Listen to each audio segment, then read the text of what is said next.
네, 여러분들 안녕하세요. 스타트파의 심층 분석 시작하도록 하겠습니다. 일단 오늘 이재명 대통령 여러분들 아시다시피 그 삼청동 청와대 인근 동네 식당 찾아가고 수제비 먹는 거 여러분들 전부 보셨죠?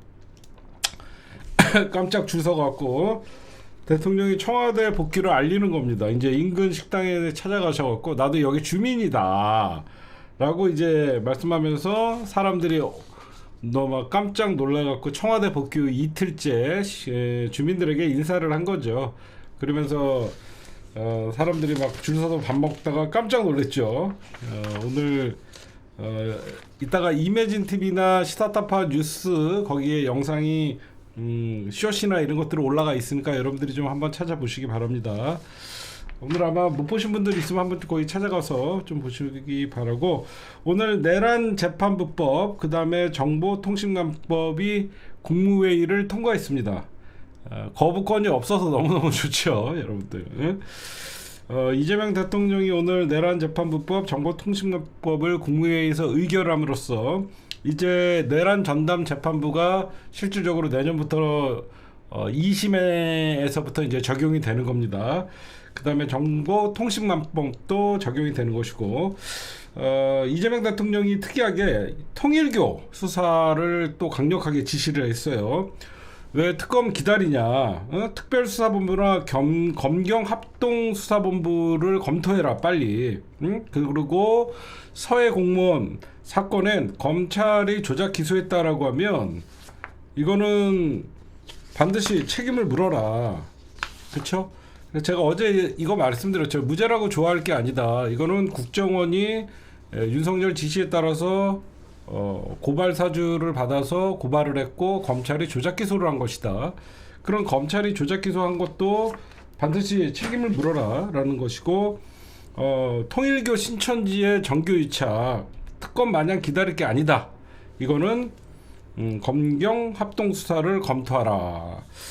제가 이 통일교 사건이랑 신천지 정교 유착 마냥 특검 기다릴 게 아니다. 저는 이거를 보면서 뭘 느꼈냐면, 우리가 지금 여러분들 제2종합특검도 얘기하고 있죠. 제2종합특검도 저는 사실 지금 흘러가는 걸 보니까 또 제2종합특검으로 해갖고 특검 뭐 임명하고 이런 거보다 검경 합동수사가 어떻게 보면 더 빛이 날 수도 있겠다라고 생각을 해요. 그래서 이따가 그거에 대해서 좀 말씀을 드리고, 대통령이 또 특검 기다리고 그럴 필요 없다. 좀 검찰도 이제 새로운 검찰총장 여러분들 알다시피 바뀌어 있고, 경찰도 이번에 총경급 인사를 다 단행을 하지 않았습니까? 그리고 내년 검찰청이 폐지가 됨으로써 경찰은 성과를 내야 되기 때문에 오히려 특검은 제가 여러분들 이건 개인적인 생각이에요. 제2종합특검보다는 검찰과 경찰이 합동수사팀을 저는 3특검 미진한 거를 같이 하는 것도 괜찮다고 생각하는 게, 왜 그러냐면 특검을 하게 되면 시간에 쫓겨요. 그쵸? 뭐 180일 한정 이런 식으로 시간에 쫓기게 되거든요 특검은. 근데 검경 합동 수사를 하게 되면 시간이 진짜 넉넉 잡고 해도 상관이 없고, 경찰 입장에서도 인력이 훨씬 많잖아요. 가동할 수 있는 인력, 그리고 경찰의 또 정보망, 그런 것들이 있기 때문에 어떻게 보면 통일교 신천지, 이거 민주당에서는 통일교 신천지 특검한다라고 받겠다라고까지 얘기했는데, 대통령이 특검 마냥 기다릴 일 아니다. 이거 빨리 검경 수사 합동 수사를 검토하라고 지시한 거는 저는 제2종합특검도 검경 합동 수사를 염두에 둔 발언이 아니냐, 저는 그렇게 생각을 좀 합니다 여러분들에게. 그 다음에 이번에 이제 국무회의를 이제 청와대에서 했죠. 이 청와대가 여러분들 훨씬 넓어요. 넓기 때문에 앞으로는 국무회의에 검찰총장, 경찰청장 다 들어와라. 니들도 들어와라.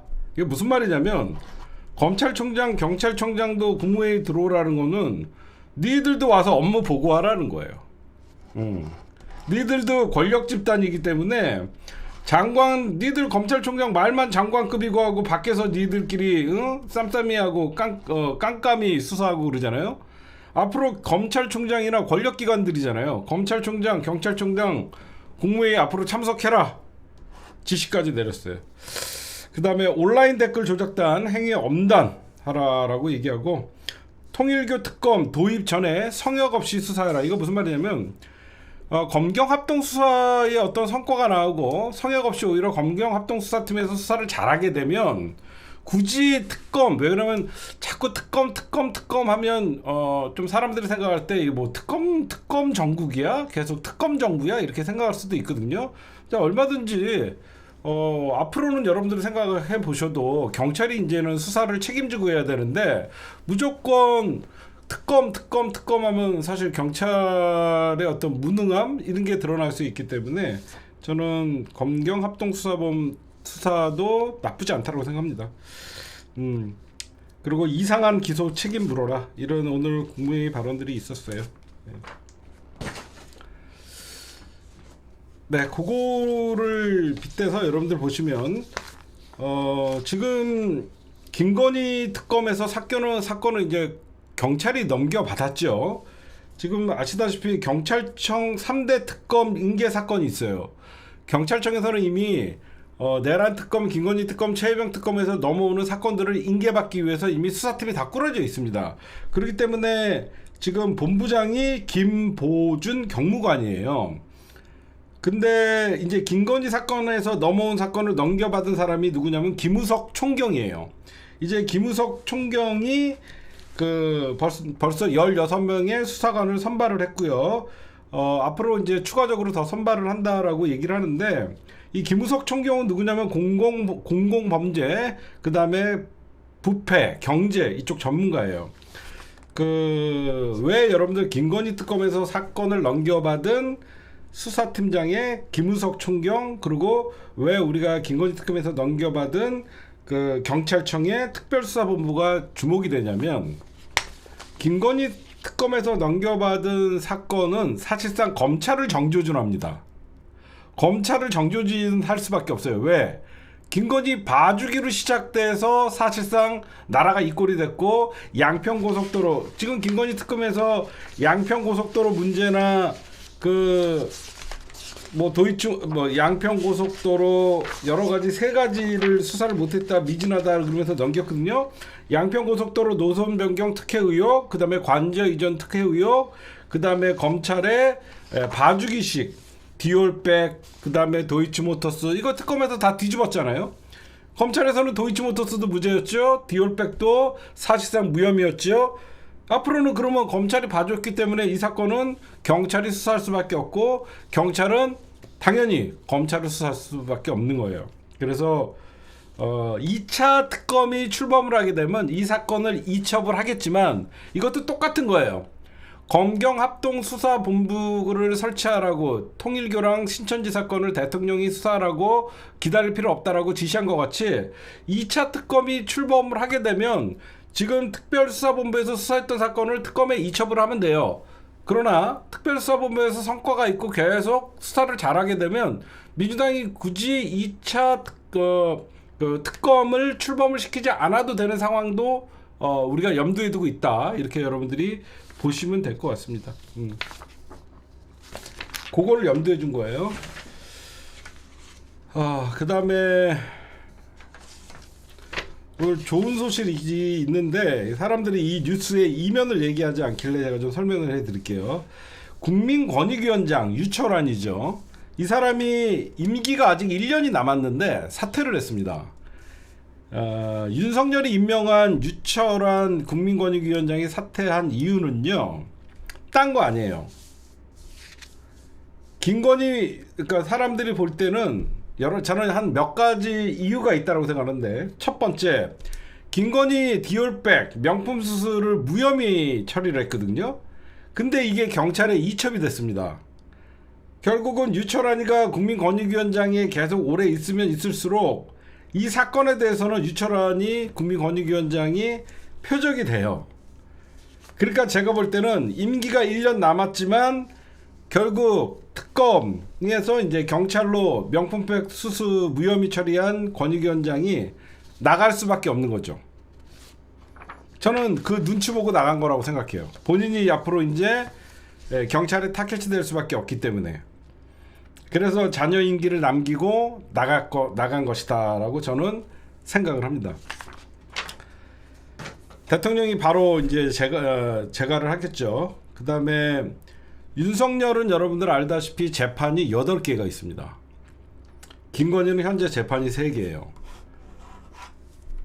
내년부터는 이제 윤석열 그리고 김건희 연놈들의 심판에 어떻게 보면 단죄의 시간이 이제 돌아오는 겁니다.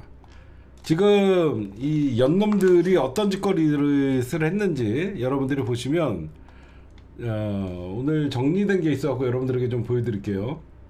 윤석열 재판 8개, 김건희 재판 3개. 이 연놈들 요거 하나 좀 보시면서 갈게요.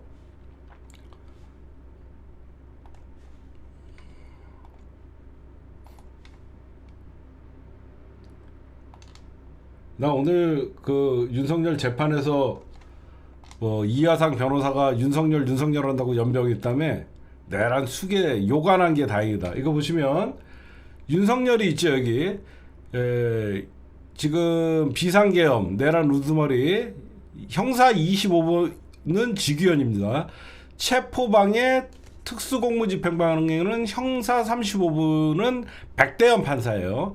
무인기 침투 작전 형사 36부, 한덕수 재판 허위 증언 위증, 최병 수사 외압 직권남용 형사 27부, 이종섭이 런종섭 도피 22, 명태균 권진법사 해갖고 지금 총 8개 재판을 받아요. 그 다음에 이 정신 나간 년 있죠. 도이치 주가조작 자본시장법 형사 27부, 통일교 집단 입당 정당법 위반 형사 27부, 근거부기 등 금품수 알선수재 이거 이렇게 지금 아직은 재판이 이렇고 앞으로 이제 단죄 시간이 돌아오고 있기 때문에 내년 상반기 때 아마 지방선거 전에 이 연놈들 1심 선고의 결과들이 쭉쭉쭉쭉 나올 거라고 여러분들이 보시면 될 것 같아요.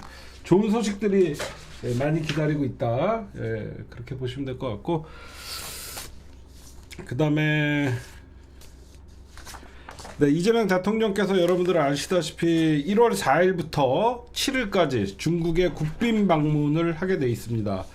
거의 에이펙 정상회담 이후 2달 만에 이제 우리나라가 이제 중국의 시진핑 대통령을 초청을 해갖고 국빈으로 맞이하는 건데 아마 딴 거 없어요. 이재명 대통령이 그동안 트럼프와의 한미 외교를 통해서 중국의 조금 불편한 어떤 그 핵 잠수함, 핵 추진, 핵 연료 잠수함 문제나 중국 견제 이런 것들에 대해서 오해의 소지들이 없지 않아 있죠. 그래서 이번에는 아마 북한 문제가 주요 의제가 될 가능성이 많습니다. 그래서 어떻게든지 이재명 대통령은 남북관계의 개선, 그 개선에 중국의 역할을 부탁하고 아마 한국 북한 대화 관련해서 중국의 중재자 역할을 요청을 하면서 지금 우리나라 경제가 굉장히 어떻게 보면 미국뿐만 아니라 관세 그리고 전 세계적으로 어려운 지금 상황이잖아요. 중국과의 교역 확대 거기를 넘어서 이제 어떻게 보면 우호적 흐름으로 연장을 해 나가야 되는 게 사실 맞죠. 그래서 굉장히 중요한 어떤 회동입니다. 그래서 과거 윤석열이가 망쳐놓은 중국과의 관계를 이재명 대통령께서 이제 전략적 동반자 관계를 복원시키기 위해서 간다. 이게 가장 핵심이에요. 그렇죠? 윤석열이가 망쳐놓은 한중 관계를 다시 전략적 동반자 관계로 복원시키기 위해서 이번에 간다. 굉장히 중요한 것이다라고 보시면 될 것 같습니다. 그리고 아까 제가 김건희 특검을 좀 얘기했는데 얼마 전에 김건희 특검에서 이제 김건희를 마지막에 기소한 게 알선수재였어요. 그래서 왜 이걸 알선수재로 했냐? 이거는 누가 봐도 이거는 특검의 수사가 미진한 것이다. 이건 누가 봐도 왜 그러면 뇌물죄로 기소를 하게 되면 징역 10년 이상이에요. 1억 원 이상의 뇌물을 받았을 경우에 징역 10년 이상을 처할 수가 있는데 이게 왜 그 알선수재로 했냐? 알선수재는 최대로 구형할 수 있는 게 7년 6개월이래요. 근데 특검이 다 이유가 있었더라고.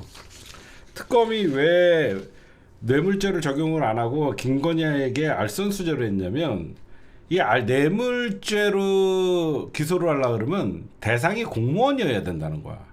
공무원이나 중재자가 있어야 되는데 이 김건희는 공무원이 아니죠. 그러면 중재자로 김건희를 엮을 수는 있죠.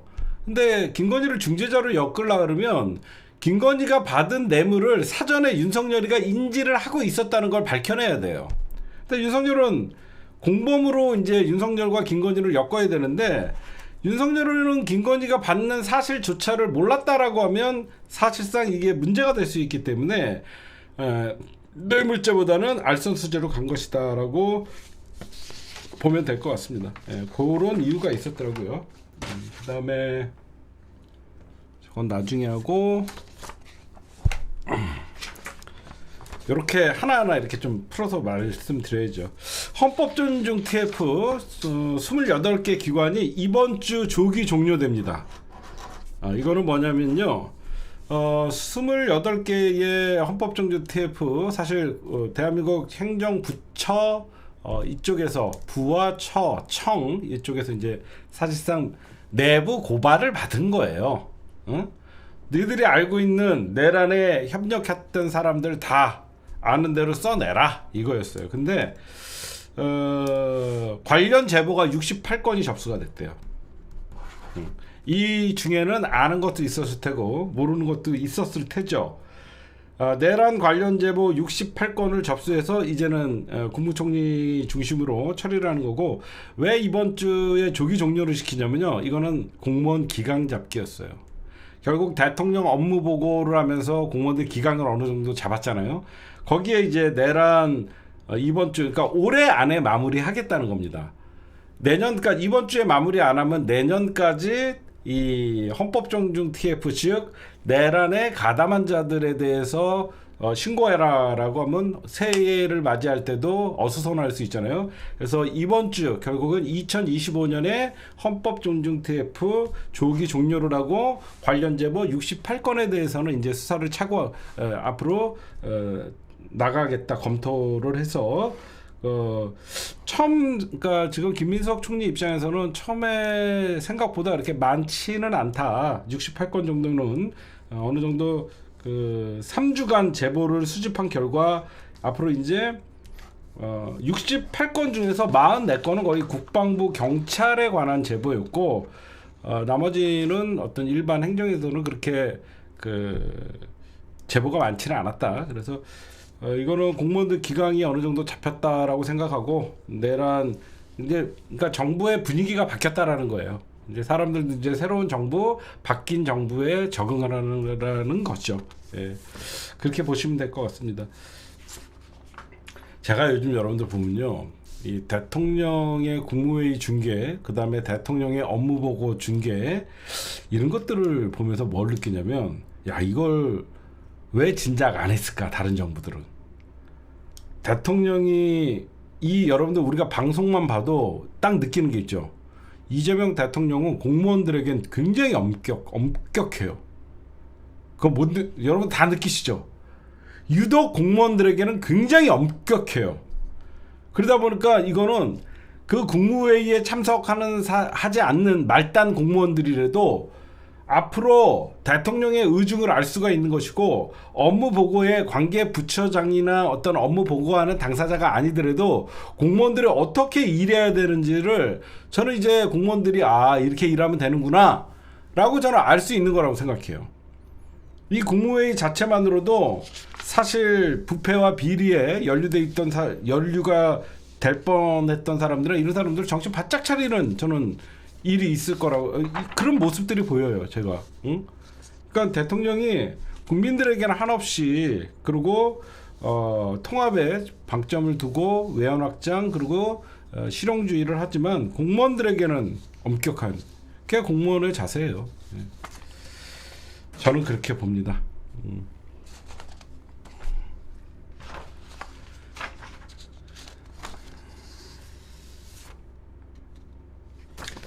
네, 오늘의 주요 뉴스였습니다.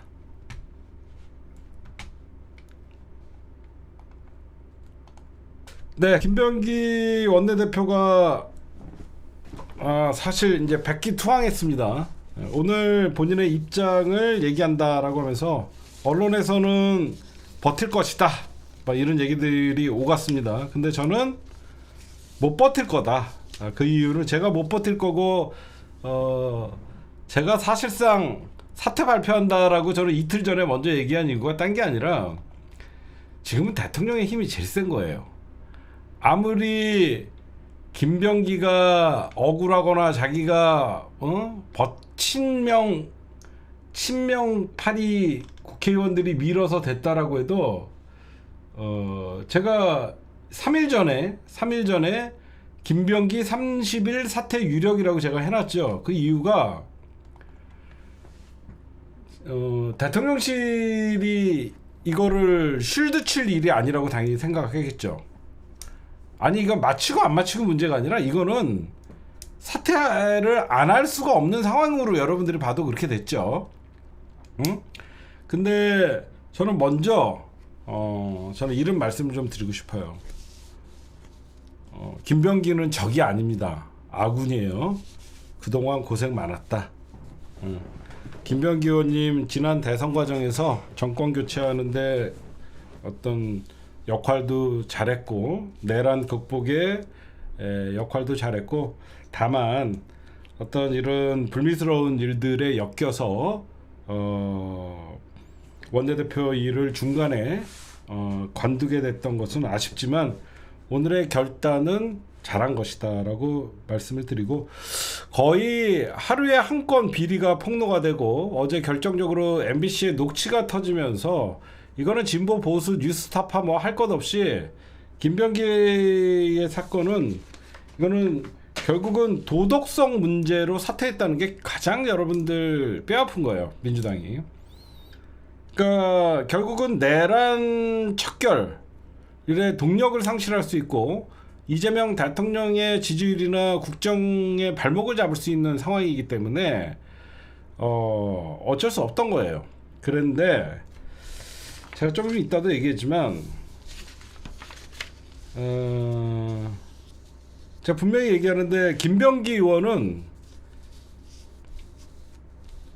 친명파리들이 민 거예요. 그래서 김병기가 버텼던 거예요. 만약에 처음부터 친명파리들이 지네가 안 밀고 했으면 딴 사람들 같으면 날라갔습니다. 바로. 근데 김병기는 자기를 든든하게 지키고 있는 친명파리들이 있어요. 모두가 친명인데 찐명이라고 하는 새끼들이 있어요. 박찬대를 중심으로. 그놈들이 뒤에 있으니까 나름 버틴 거예요. 근데 대통령실에서 제가 얘기했죠. 이거는 사인이 안 들어갈 수가 없어요. 근데 제가 이상한 게 김병기가 여러 가지 일 처리나 이런 것들을 봤을 때 굉장히 야비했어요. 김병기의 보좌진들이 변협이에요. 변협에 들어가 있는, 그리고 변호사들이 많았잖아요. 근데 저는 어제 결정적인 게 강선우도 사퇴해야 돼요. 이거는 진짜 제가 창피해서 얘기 안 하려고 그랬는데, 이 강선우랑 김병기가 나눈 대화, 강선우 김병기에게 살려주세요. 강선우는 여러분들 알다시피 지난번 여가부 장관 인사청문회뿐만 아니라 낙마할 때도 변명이 굉장히 어설펐어요. 나중에 다 거짓말이 드러났어요. 이게 여러분들 강선우가 페이스북에 해명을 했다라는 게 뭐냐, 공천 약속하고 돈 받은 적 없다, 즉각 반환 지시했다. 공천 약속하고 돈 받은 적 없다. 그럼 공천 약속 안 하고 돈을, 이게 말이 안 되는 게, 어떤 정신 나간 사람이 보좌진한테 1억을 보냅니까? 응? 안 그래요? 어떤 정신 나간 정치인이 시의원 후보가 보좌진한테 1억을 보내냐고요. 어? 그러니까 자기가 내가 왜 어떻게 다 이렇게 됐지? 내가 왜 그랬지? 그냥 돈을 혹한 거예요. 응? 전 더 웃긴 게 뭐냐? 제가 왜 김병기가 아주 진짜 국정원 출신답다라고 얘기하냐면 이게 전화 통화가 아니더라고. 강선우가 김병기 방에 찾아온 거예요. 2022년 당시에 지방선거 당시에 김병기가 민주당의 공천관리위원회 간사였습니다. 강선우가 이 문제를 가지고 방에 찾아온 거예요. 전화 통화가 아니라 방에 왔는데 김병기가 그걸 녹취를 한 거예요. 그러다 보면 김병기가 단호하게 얘기하죠. 이거는 잘못한 것이다. 돌려줘야 돼. 김병기는 녹취가 되고 있는 걸 알고 있었던 거예요. 무슨 말씀인지 아시겠어요? 저는 전화 통화한 줄 알았더니 강선우가 김병기 방에 들어와서 의원실에 찾아와서 얘기하는 걸 김병기가 녹취를 한 거를 푼 거예요. 근데 거기 내용을 자세히 보면 김병기가 이래요. 못 들은 걸로 하겠다. 굉장히 단호하게 얘기를 해요. 바로 이거는 문제가 되니까 뭐 딴 사람들한테 절대 얘기하지 말아라. 로펌을 찾아가라. 응? 그럼 왜 김병기는 녹취를 했냐? 나중에 자기가 빠져나갈 구실을 만들어 놓은 거예요. 지금 보니까. 지금 이게 여러분들 보니까 강선우, 제가 예전부터 저는 강선우 초선 때부터 저는 마음에 안 들었거든. 살려주세요라고 하고 1억 원 돌려줬다, 즉각 반환 지시했다. 여러분들 이게 이상한 게 뭐냐면 앞으로 이거 강선우 이거 잘못하다가 이거는 구속될 수도 있어요. 돈을 돌려주는 게 문제가 아니야. 지금 즉각 반환 지시했다라고 했지 돈을 돌려줬다라고 지금 안 나와요. 그쵸? 즉각 반환 지시했다라고 얘기하지 강선우가 돈을 돌려줬다라고 얘기하지 않아요. 더욱더 중요한 건 뭐냐면요. 돈을 돌려주나 안 돌려주나 똑같은 겁니다. 돈을 받은 게 문제인 거예요. 보좌관이 정신 나갔습니까? 보좌관이 자기 개인 통장으로 받았겠습니까? 응? 더욱더 문제는 뭐냐면 김병기가 그 당시에 공천관리위원회 간사였는데 이 사람을 진짜 단수 공천을 했다라는 거예요. 응? 오히려 김병기가 여기서 자르고 이런 사람은 빨리 돈 돌려주고 공천에서 배제해야 된다라고 해야 되는데 이 사람이 진짜로 김경이라는 사람이에요. 김경이라는 사람이 진짜 공천이 됐다라는 거예요. 응? 진짜 썩어 빠졌어요. 나 진짜 이런 말 아니 이거는 당연히 수사를 해야 되는 것이고 저는 김병기나 강선우 진짜 민주당 탈당을 하더라도 밖에 나가서 하든가 해야지. 아니 사람들이 뭐라고 생각하겠습니까? 어? 이거는 김병기가 공개한 게 아니죠. 김병기가 녹음한 거를 갖고 있다라고 하는 거를 보좌관이 알죠. 보좌관들이 푸는 걸로 저는 봐요. 응? 이런 일이 발생을 했고 정청래 대표가 강선우 공천 대가 의혹 당 윤리감찰단 진상조사해라. 바로 진상조사 시켰고요. 저는 왜 이게 굉장히 속상하냐면 저는 저번에 강선우 여가부 장관 할 때 나는 이거 실드 치면 안 된다라고 솔직히 생각했어요. 그때 정청래 대표, 지금의 정청래 대표랑 저랑 김어준 총수나 한 10여 년이 넘었지만 거의 15년 20년 가까이 되지만 한 두세 번 정도 정치에 바라보는 눈이 좀 다를 때가 있었어요.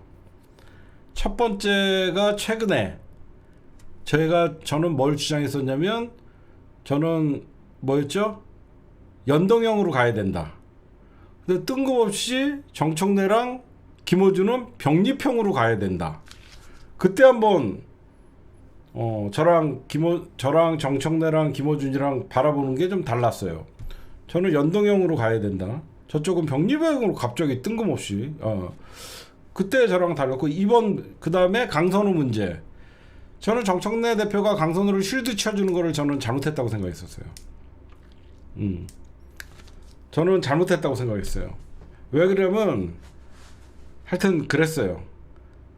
근데 김병기나 강선우 문제가 제가 진짜 열받는 거는 내란 세력들에게 반격의 빌미를 줬다라는 거예요. 민주당에서 이런 일이 없었으면 장경태도 행동 조심하고 김병기도 그렇고 강선우도 그렇고 최민희도 그렇고 난 솔직히 그래요. 다 저랑 친분이 있고 친하고 그런 사람들이지만 최민희도 잘한 거 없어요. 장경태도 잘한 거 없어요. 김병기, 강선우, 저는 이런 사람들 정말로 내란 세력들에게 반격의 빌미를 이 사람들만 행동 똑바로 했어봐요. 내란 세력 새끼들이 어디서 민주당을 욕하는 어디서 자격이나 되는 인간들입니까? 장경태가 잘못이 있건 없건 그런 자리에 뭐하러 가냐고요. 제 말은 그거예요. 안 그래요? 장경태 대학생 때부터 제가 알던 정말 아끼는 동생이고 국회의원님이시지만 그런 자리 뭐하러 가냐고요. 지금은 집권 여당의 국회의원들은요 진짜 조심해라. 진짜 조심을 해야 돼요. 거기에 최민희 의원님도 저랑도 친하고 그러지만 무슨 결혼식 딸기를 이게 뭐 변명입니까? 나는 이런 것들이 왜 내란 세력들에게 반격의 빌미를 주냐 이거예요. 저는 그런 게 너무 화가 나요. 진짜 저는 그런 게 화가 나요. 여러분들도 마찬가지죠. 자, 얼마든지 피해갈 수 있는 것들. 저는 우리 편이라고 모든 걸 감싸주지 않아요. 정말 너무 아쉬워서 그래요. 굳이 그 국회에서 그렇게 결혼식을 했어야만 하고 최민희. 장경태는 굳이 거기를 가야만 했냐고. 김병기 까면 깔수록 1인 하루에 하나씩 의혹 폭로되고 거기에 강선우 진짜 국힘당에서나 볼 수 있는 돈 받고 공천 주는 이게 뭐하는 짓거리들이냐고요. 이래놓고 무슨 내라는 청산을 하고 이런 사람들 알아서 좀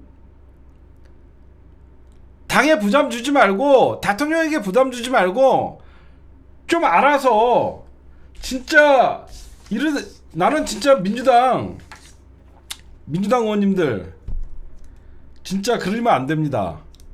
지금 얼마나 됐다고 찐명이니 지금 모두가 친명이에요. 이 정부 지금 내란 청산 극복했다라고 착각들 하시고 내년 지방선거에 전부 눈 멀어갖고 꼴배기들 싫어 죽겠어요 진짜. 지금 우리는 내란 청산이 우선이지 내년 지방선거에 누가 나오고는 그냥 당신들 응원하는 수준이에요. 진짜 꼴배기 싫어 죽겠어요. 전부 권력에 눈이 멀어갖고 느닷없이 최고위원 사퇴해갖고 전부 서울시장 나간다 그러고 경기도지사 나간다 그러고 꼭 그렇게 해야 되나? 지금 뭐가 마무리가 됐나? 지금 이제 3특허 끝내갖고 다시 1심을 앞두고 내란 재판부 설치한다 그러고 다시 제2특검 만든다 그러면 민주당이 더 몸조심하고 저들보다 우리가 정의롭고 저들보다 우리가 옳다라는 걸 보여줘야 되는데 여기저기서 벌써 권력 싸움하고 연병들하고 당대표 흔들고 앉아있고 국회의원들이 하는 짓들이 레임덕이야 지금. 마치 자기네 세상에 와갖고 내가 어떻게 하고 이재명을 만들었는데 권력을 놓지 못해. 여러분들 진짜 까놓고 얘기하면요 문진석이 같은 애들 그게 있을 법한 얘기입니까? 집권 6개월 됐는데 청탁하다가 걸린 새끼가 아직도 민주당의 원내 수석하고 있는 게 말이나 돼요? 지가 진짜 7인회의 멤버고 지가 진짜 이재명 대통령을 위한다 그러면 말리더라도 지가 그 자리를 박차고 나와야 되는 겁니다. 제 말 맞죠? 나 같으면 그랬을 거야. 내가 진짜 7인회의 멤버고 내가 이재명 대통령을 위하는 정치인이면 다른 사람들이 버티라고 해도 아니다. 인사청탁하다가 걸려놓고 그게 뭐하는 짓거리냐고. 어? 그걸 버티고 앉아있다고. 어? 너무 진짜 저는 민주당 올해까지 이런 나쁜 분위기, 내년부터는 분위기 쇄신해서 진짜 예전같이 윤석열 정부에서 검찰들이 들여다보고 있고 국정원이 다 뒤캐고 있다라고 유시민 장관의 말이 그 말이에요. 문자 하나, 전화통화 하나 다 도청되고 있고 다 보고 있다라고 생각하고 제발 분위기 다시 가다듬고, 응? 제발 분골 쇄신해서 나부터 조심하고 나부터 민주당에 욕먹을 짓 안 하는 의원들이 일어나야 됩니다. 마치 새로운 시대가 열리고 개선 장군들이 된 양 우리가 권력 잡았으니까 알아서들 기겠지. 왜 이런 망상에 빠져 있냐고. 응?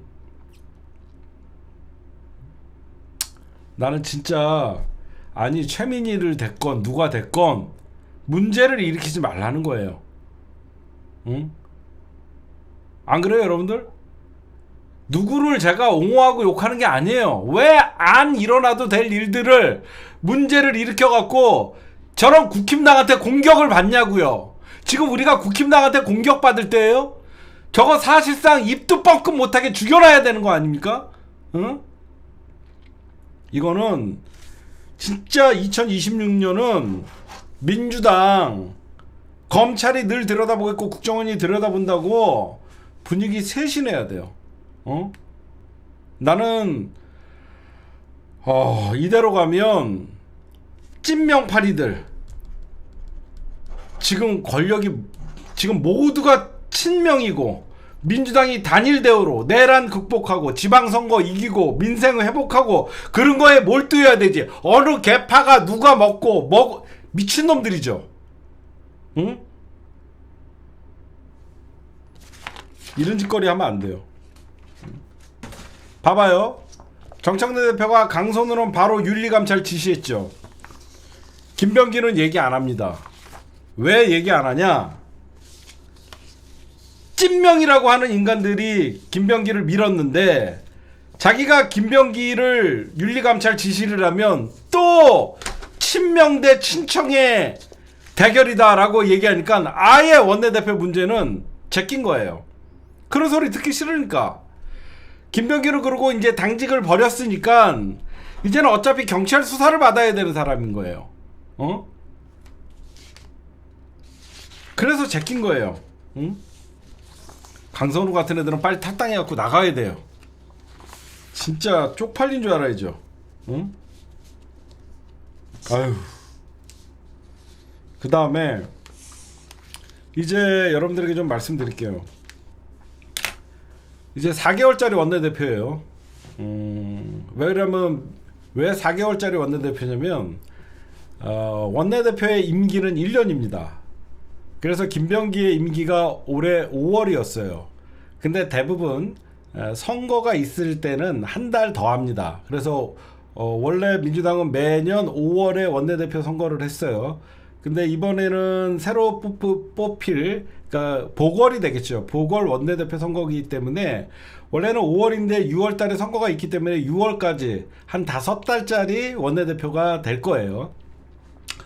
근데 지금 뭐 하마평에 올리는 사람들은 그냥 언론에서 얘기하는 사람들은 박정, 백혜련, 한병도라고 얘기합니다.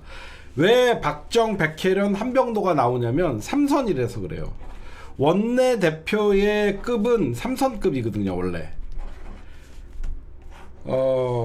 근데 여기서 이제 한쪽에서는 뭐 1년 5개월짜리 원내대표를 뽑아야 된다. 이거는 말도 안 돼요. 이거는 쓸데없는 편법 가지지 마요. 제가 분명히 말씀드리는데 이번 원내대표는 5개월 지방선거까지 원내대표 보궐로 이끌 사람이 나오면 돼요. 제가 볼 땐 그래요. 지금 제가 보면 최민희는 비판하지 맙시다. 좀 입 좀 닥쳐 좀. 아 진짜 제가 보면 박정은 그 친문 성향이라고 하면서 사실상 안 맞아요. 백혜련도 그렇고 한병도가 제가 보면 나오면 유력합니다. 왜 그러냐면 한병도는 문재인 정부에서도 정무수석을 했던 사람이에요. 문재인 정부에서도 정무수석을 해봐갖고 당청 관계를 이해도가 높은 사람이에요. 당청 관계의 이해도가 높은 사람이에요. 그리고 정청래 대표와도 친분이 있어요.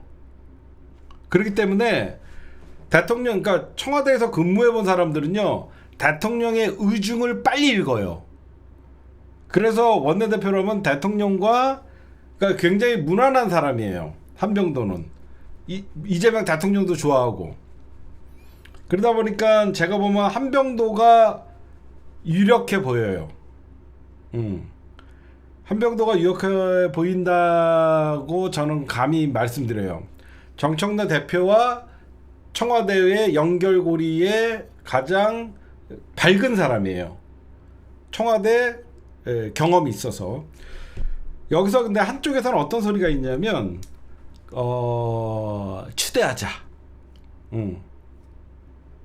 추대하자. 한 4선의 중진 정도로 추대하자. 지금 당의 원내, 왜냐면 원내 기강도 좀 잡고 뭐 추대하자 이런 얘기도 있는데, 뭐 어떤 사람을 추대하냐에 따라서 나쁘진 않아요. 지금 또 뭐 한병도냐 누구냐 해갖고 또 찐명이라고 하면서 누군가가 나타나서 또 나 이제 그런 꼬라지 좀 안 봤으면 좋겠어요. 지금 모두가 친명인데 내가 찐명이다라고 하면서 또 국회에서 원내대표 선거 지랄들 좀 안 했으면 좋겠어요. 지금 하여튼 뭐 아직은 언제 하냐 그러면 1월 11일 날, 요번에 최고위 보궐선거가 1월 11일이잖아요. 그때 원내대표도 같이 뽑겠다라는 거예요. 그렇기 때문에 아마 제가 볼 때는 한병도가 대통령과 사이도 좋고 이재명 대통령과 사이도 좋고 경험도 있고, 그래서 정청래 대표와도 원만하고, 그래서 제가 보면 유력하지 않나 그렇게 생각을 합니다. 특별한 사람이 박정희나 이런 사람들은, 박광원 이런 사람들이랑 너무 친해요. 그래서 안 맞을 수 있어요. 하여튼 11일 날, 근데 여러분들 이번에는 저런 게 있습니다. 이번에 원내대표 선거는 좀 달라요. 권리당원이 20%가 반영됩니다. 권리당원 20%가 반영이 됩니다. 이번에 20% 반영돼요, 권리당원. 그렇기 때문에 지금 어떤 얘기가 있냐면, 원래는요, 제가 다 얘기 다 해줄게. 원래 원내대표, 차기 원내대표를 김병기가 낙마하지 않았으면 5월에 이제 민주당 원내대표가 원래 정상적으로 이제 1년짜리가 열렸어야 되잖아요. 그럴 때 누가 나오려고 노리고 있냐면 조승래, 이현주, 그 다음에 몇몇이 있어요. 3선급 의원들이 조승래, 이현주, 몇몇들이 원내대표를 노리려고 했는데, 아마 이번에 이 보궐에는 안 나오겠죠. 제대로 된 다음, 이번에는 원내대표가 뽑히면 지방선거까지는 아마 치를 거예요. 중간에 또 원내대표 선거 기간에 할 수는 없으니까 이번 원내대표는 지방선거까지는 할 겁니다. 그래서 다음 원내대표 선거는 조승래 나온다는 소리가 있고, 이현주, 거기에 만약에 서울시장 후보에서 서영교가 만약에 탈락되면 서영교가 도전할 수도 있고, 뭐 이렇게 멤버들이 꾸려지겠죠. 그렇게 여러분들은 보시다 보면 이번에 원내대표 선거에 권리당원 비율이 반영된다. 그거 여러분들이 좀 보시면 될 것 같습니다. 진짜 부끄러워서 진짜 1억 쳐받고 시의원 공천했다는 녹취가 터지지 않나. 진짜 야, 우리 민주당 지지자들인데도 불구하고 이런 거 보면 화나지 않아요? 응? 나는 진짜 이런 거 보면 너무 화가 나요. 응? 아휴. 진짜 쪽팔려갖고 진짜. 응? 그 다음에 하여튼 문진석 얘기 해준다 그랬죠. 문진석이가 여러분들 문진석이는요, 새로운 원내대표가 뽑히면 같이 문진석이는 그때 나가요. 대부분 이제 원내대표가 뽑히면요, 대부분 런닝메이트로 새로 들어오거든요. 그러니까 김병기와 문진석이는 세트였어요. 근데 김병기가 나감으로써 문진석이까지 나가면 사실상 원내 지도부가 공석이 되잖아요. 그래서 지금 문진석이가 원내대표 권한 대행 체제를 지금 가져가고 있는 거고, 1월 11일까지는 문진석이가 원내대표 권한 대행으로 가는 것이고, 새로 원내대표가 뽑히면 원내 수석이나 이런 것들은 원내대표가 임명을 하는 거예요. 그렇기 때문에 지금은 11일까지 원내대표 선거를 위해서 권한 대행 체제로 가는 거니까 문진석이 진짜, 나 문진석이 진짜 사람 새끼예요, 그게. 6개월 된 대통령의 누구누구 추천 좀 해줘라. 아휴. 야, 그것도 7인회라는 것들이. 이재명 대통령, 여러분들 공직자들이 이런 거 진짜 열받아 하는 거 아시죠? 말은 안 해도 지금 이재명 대통령이 자기 이름 팔면서 7인회라고 하는 것들, 임종성이나 이런 애들 다 7인회 멤버거든. 통일교 관련돼 있는 애들. 임종성이, 문진석이, 이런 애들 다 7인회 멤버들이야.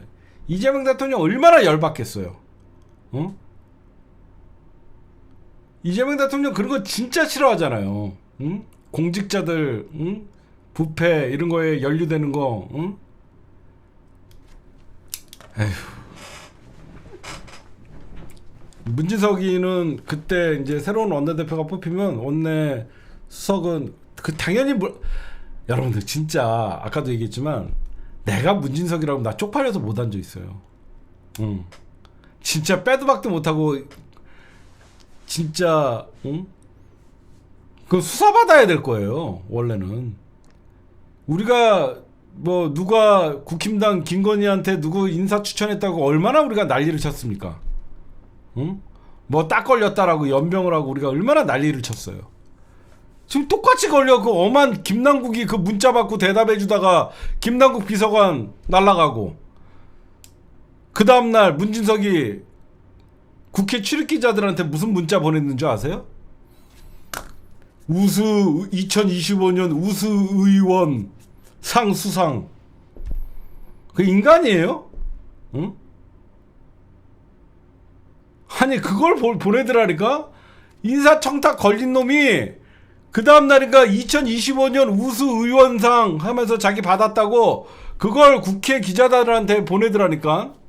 응? 정신 나간 거예요. 응? 아휴, 그 정도까지만 얘기하고.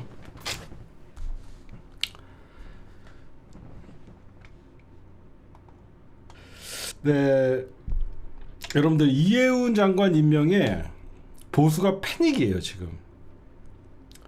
그러니까 보수가 패닉이라는 말은 보수 진영이 잘했다 못했다라고 이미 싸워버려요.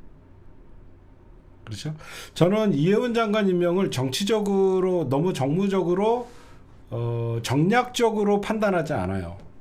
제가 누누이 얘기하지만 이해운 장관 임명에 비판하실 분들은 계속 비판하세요. 그게 이재명 대통령을 위하는 길이에요. 다만 제가 여러분들에게 말씀드리고 싶은 게 있어요.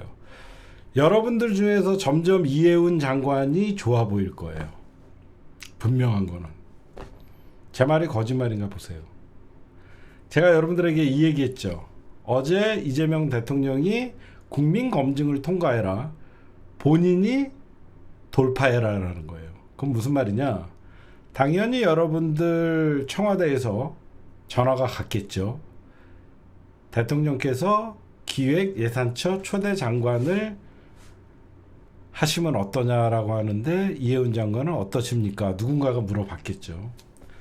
이해운은 고민 끝에 수락을 한 거예요. 그렇죠? 고민 끝에 수락을 한 거예요. 그러면 대통령과의 교감이 있는 거죠. 그럼 첫 번째, 왜 제가 이해운 장관이 여러분들에게 계속 마음에 들 거라고 얘기했냐면, 대통령의 의중을 알죠. 당신이 돌파해라 그랬더니 계속 사과하죠. 응?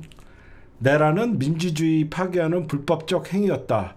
실체 파악을 잘못했다. 라고 하면서 계속 사과를 합니다. 여러분들 앞에서는 이제 계속 좋아지는 거예요. 이해운이가. 우리 사람이 되는 거예요. 점점. 보수가 볼 때는 배신자가 되는 거예요. 근데 진보는 금방 수습이 됩니다. 제가 정치 분석을 오래 한 사람으로서 이해운 임명한다 그랬을 때 분노하고 이러려고 내가 광장에 그 추운 겨울에 촛불 들어냐 막 그런 사람들 많아요. 지금도 있어요. 근데 왜 점점 수긍이 가냐? 여러분들은 이해운을 보고 응원하는 게 아니거든요. 이재명 대통령을 보고 이해운을 이해하려고 하니까 점점 좋아 보이게 돼요. 제 말 맞죠? 여러분들은 이재명 대통령 때문에 이해운을 용서해 주는 마음이 생기는 거지, 이해운이가 점점 내란에 사과를 했다 그래갖고 여러분들은 이해운을 용서하지 않아요. 제 말 맞잖아요. 이재명 대통령이 다 뜻이 있겠지라고 하면서 대통령을 믿어보는 거란 말이에요. 그쵸? 두 번째, 뭐가 있냐?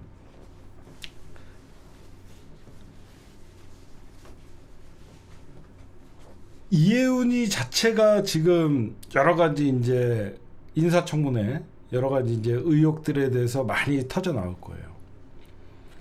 그러면 여러분들 팔은 안으로 굽는다고 대통령이 임명한 이해운이가 낙마했으면 하는 사람이 없어요.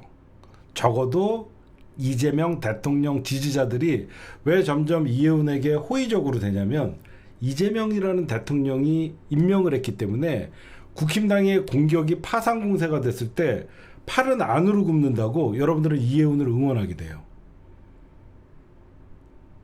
그렇죠? 제가 여러분들에게 말씀드릴게요. 정서상 용서할 수는 없어요. 제 말 이해하십니까? 저는 아직도 정서상 이해운이 같은 애가 대한민국의 예산을 편성할 수 있는 이런 자리에 있다는 게 정서상으로는 이해할 수가 없어요. 그러나 심정적으로나 대통령을 봤을 때는 이해할 수 있어요. 두 번째, 이해운 장관 임명이 보수에게 패닉인 상태에 왜 보수가 충격을 먹었냐면, 이재명 대통령이 가장 힘이 셀 때 임명해서 그래요. 무슨 말씀인지 아시겠죠? 대부분 반대 진영의 인사를 국정의 주요 자리에 임명할 때는 대통령 집권 3년차, 4년차 대통령의 권력이 힘이 빠졌을 때 이런 일을 해요. 근데 이재명 대통령은 그걸 이용을 한 거예요. 내가 가장 힘이 셀 때 상대, 반대 진영의 사람을 임명하면 지지자들이 세게, 그러니까 뭐 진보당이나 광장에서 세게 부딪힐 줄 못해요. 무슨 말씀인지 아시겠죠? 대통령이 힘이 빠졌을 때 연정이니 뭐 이런 거 하다가 노무현 대통령이 독박을 썼단 말이야. 근데 지금은 하늘을 나는 새도 떨어지지 않는 대통령 집권 1년 차예요. 그런 대통령이 가장 힘이 셀 때 이해운이라는 반대 진영의 사람을 임명을 하니까 보수가 비판을 못하는 겁니다. 그렇잖아. 진보 내에서도 비판을 못해요. 원래 이런 자들을 임명을 하면 보수의 비판보다는 진보의 비판이 더 아픈 거예요. 근데 의외로 일부 여기저기서는 이러려고 뭐 이런 말은 당연히 나오는 게 좋은 거예요. 야, 이러려고 우리가 광장에서 촛불 들었냐? 이런 말이 안 나오는 게 이상한 거죠. 이런 말은 건전한 비판이에요. 제가 그래서 끊임없이 이해운 장관의 임명에 불만이 있는 분들은 계속 욕하셔라. 왜 이재명 대통령이 정면 돌파를 선택을 했냐면, 왜 그러고 이해운이냐? 여러분들이 보시면 아까 그 발언 보면 알겠죠. 세상이 온통 파라고 우리가 특정 집단이 권력을 잡았다 그래갖고 온 세상이 파랗게 들어가면 누가 그거를 바라겠냐. 대통령의 임무는 국민 통합이다. 이건 어디까지나 제 분석을 좀 말씀드릴게요. 저는 이재명 대통령께서 이해운을 임명한 거는 그것도 초대 기획예산처 장관을 임명한 거는 첫째 이해운이니까. 그게 무슨 말이냐? 이해운은 여우예요. 한마디로 이해운은 정치인이에요.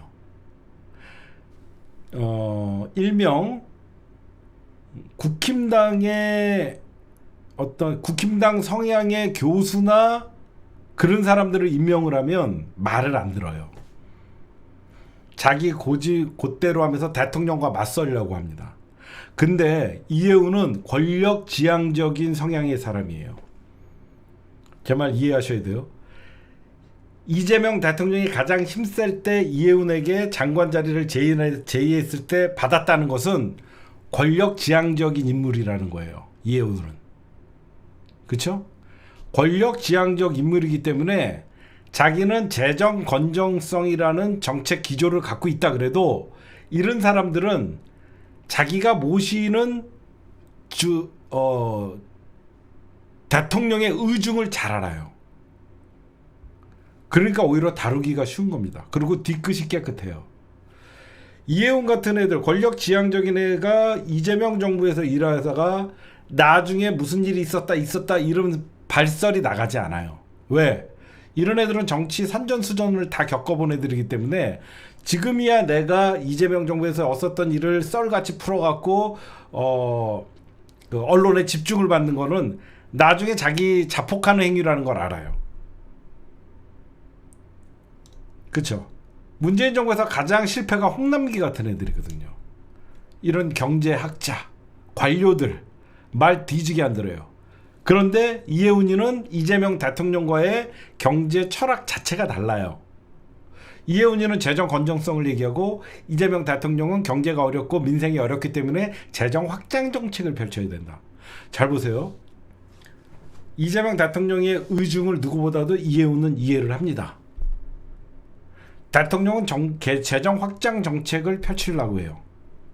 이해운이 경제 수장으로서 재정 확장 정책에 약간의 브레이크를 걸면 어떻게 되죠? 절묘한 조화가 일어나는 거예요.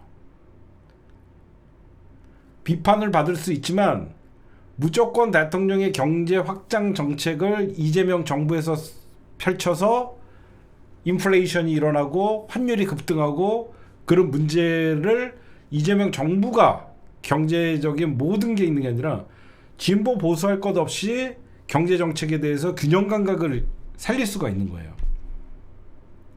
그러니까 이재명 대통령은 여러 가지 수가 있는 거예요. 그냥 사람들이 볼 때는 내란 옹호, 그러니까 청와대에서 그러잖아. 이재명 대통령이 국민들이 납득할 때까지 사과해라. 응? 국민들이 납득할 때까지 사과해라. 제가 오늘 한 말 중에 핵심이 그거예요. 이해운은 권력 지향적인 사람이에요. 이재명 대통령은 그거를 파고드는 거예요.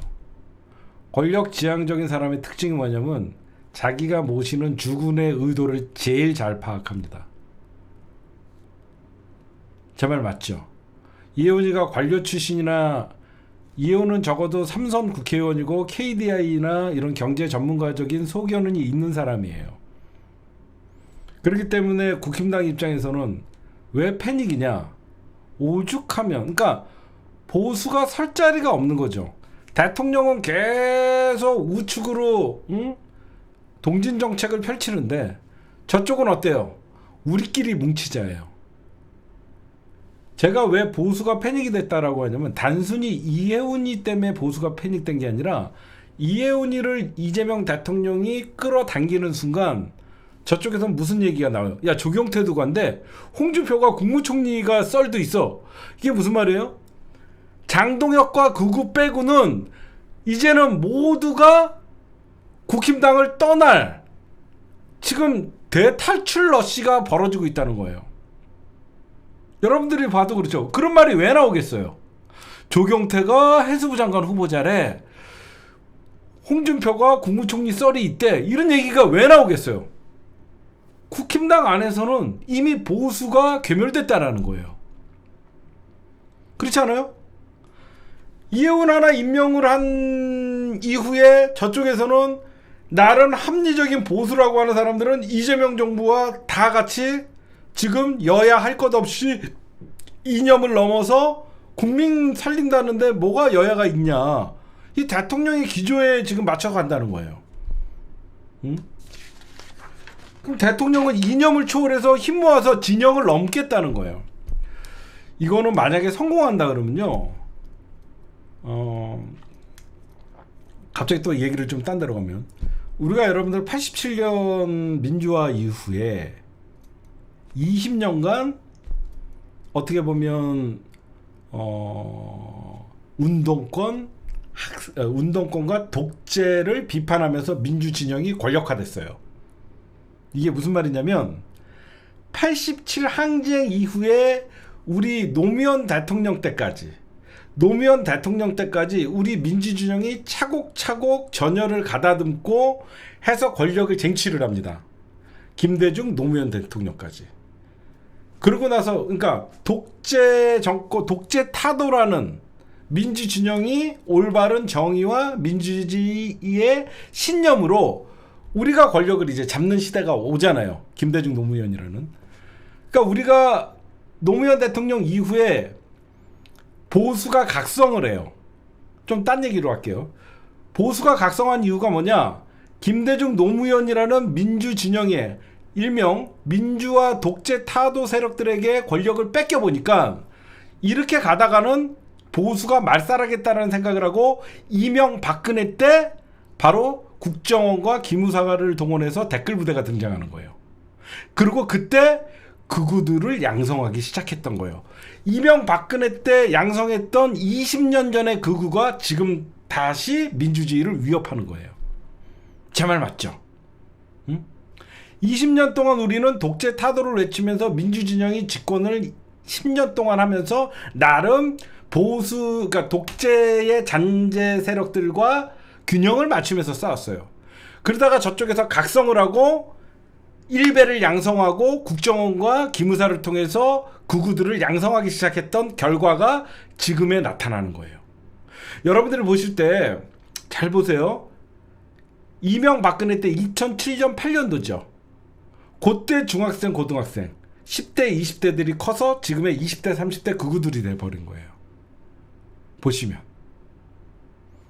그러니까 여러분들이 보시면 그냥 갑자기 극우가 된 게 아니에요. 그때는 전체적으로 보수가 뉴라이트가 등장을 했잖아요. 뉴라이트가 갑자기 등장하고 어디서 갑자기 일베 사이트가 막 퍼지기 시작해요. 노무현 정부 때 뉴라이트라는 새끼들이 나타나면서 그러니까 김대중 노무현의 그러니까 위기감을 느낀 거죠. 한 번도 뺏겨보지 않은 권력을 10년 동안 연속으로 뺏기니까 이러면 안 되겠다라고 하면서 뉴라이트라는 게 생기고 그 뉴라이트의 어떤 그 젊은이들을 양성해야 된다라고 하면서 국정원과 기무사를 통해서 댓글단이 탄생을 하고 일베라는 극우들을 키운 거예요. 그게 지금의 극우화, 젊은 애들이 극우화되고 왜 그 나이가 안 맞잖아요. 그게 아니에요. 일베와 극우들이 20년 전만 해도 불과 그 2008년 그러니까 15, 16년 전만 해도 부끄러운 존재였어요. 우리 사회에. 대중화시킨 거예요. 제가 여러분들 요번에 서부지방 폭동이나 이런 것들을 보면서 우리 사회가 가장 그러니까 민주화가 됐다라고 생각했지만 우리는 민주주의가 이제는 우리가 위협을 받는 거예요. 그 이유가 정확히 보면 민주주의가 민주주의를 위협하는 한마디로 극우가 대중화됐다라는 거예요. 제가 저번에도 얘기했죠. 일베라는 소수, 극우라는 소수 집단들이 우리 사회에 대중적으로 파고들면서 그게 퍼지면서 20대들에게 영향을 미쳤던 거죠. 여기서 좀 아픈 얘기 할게요. 그러면 왜 우리가 박근혜도 탄핵시키고 이명박근혜 정권이 실패한 정권이고 둘 다 감옥에 갔는데 왜 우리가 다시 민주주의를 위협받고 윤석열이라는 정부가 탄생하고 왜 다시 우리가 민주정권이 위협을 받냐? 딴 게 아닙니다.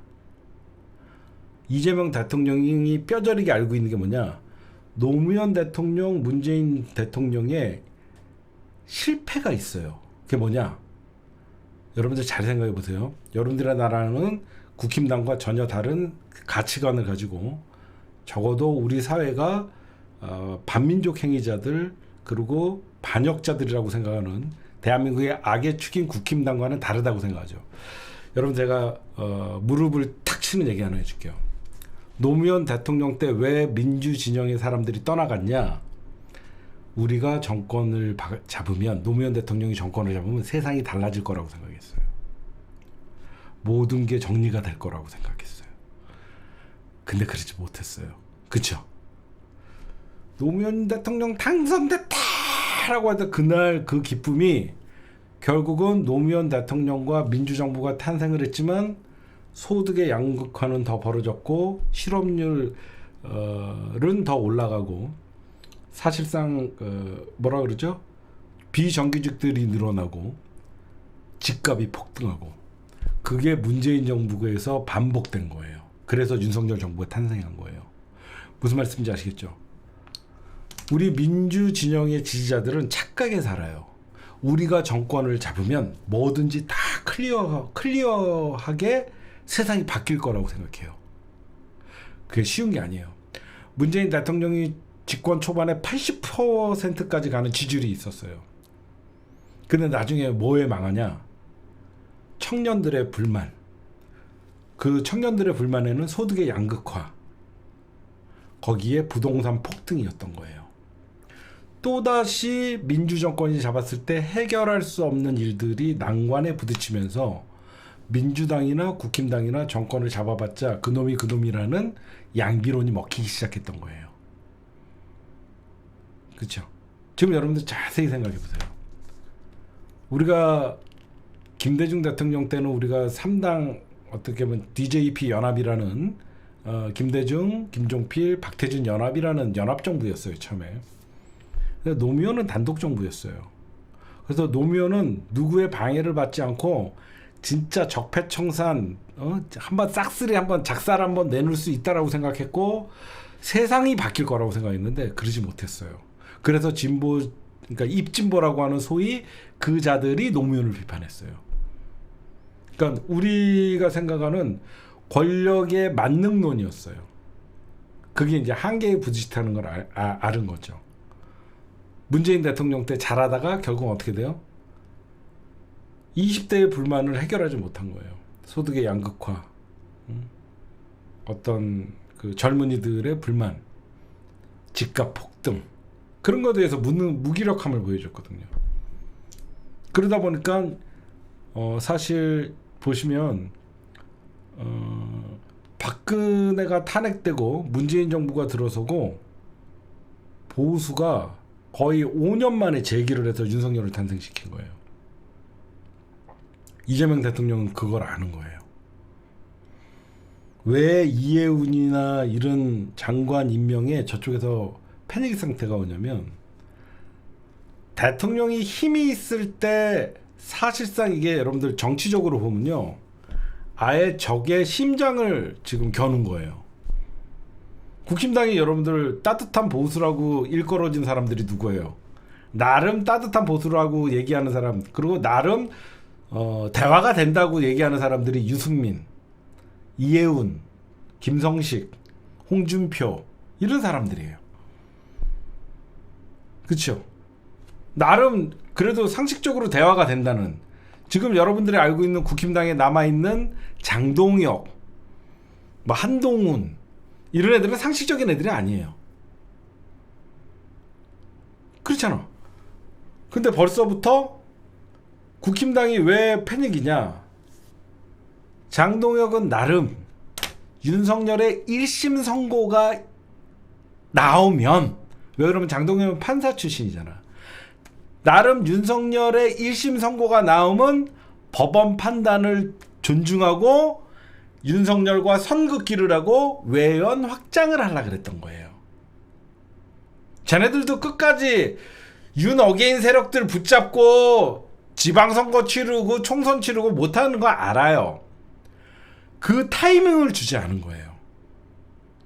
제 말 맞죠? 쟤네들은 혹시 설마 집권 초기에 이재명 대통령이 대통령 선거 전에 중도 외연 확장, 나는 중도라고 선언한 것 같이 권력을 잡았는데도 중도 외연 확장을 할지는 상상을 못한 거죠. 그렇잖아요. 쟤네들은 이제 돌아갈 자리가 없는 거예요. 지금 여러분들 장동혁이가 이제 윤석열 1심 선고에 뭐 무기지정이냐 뭐 선언하고 이제는 내란에 대해서는 사법부의 판단을 존중합니다라고 하면서 그때 가서 뭐 유승민과 손잡고 이해운이와 손잡고 홍준표와 손잡고 절대 안 돌아가죠. 그러니까 홍준표가 뭐라고 합니까? 저 당은 해산돼야 된다라고 얘기하죠. 응? 그러면 어떻게 돼요? 이제는 이념을 넘어서겠다는 거예요. 우리 민주정부가 김대중, 노무현, 문재인이라는 이 세 번의 우리가 정권을 잡았지만 그 누구도 이념을 넘지 못했어요. 적어도 우리가 공격을 받았지, 우리가 집권 때 가장 힘이 셀 때 저들을 공격한 적은 처음인 거예요. 저쪽에서 그러니까 지금 완전 기진맥진하는 거예요. 야, 한 번도 이런 적이 없거든요. 권력이 가장 힘이 셀 때 반대 진영의 사람을 중요한 자리에 앉힌다? 그러면서 저쪽에서 뭐라고 생각해요? 야, 이재명 생각보다 되게 합리적이다. 그런 생각이 나오는 거예요. 응? 아니, 여러분들이 생각해봐요. 진정성이 보이잖아요.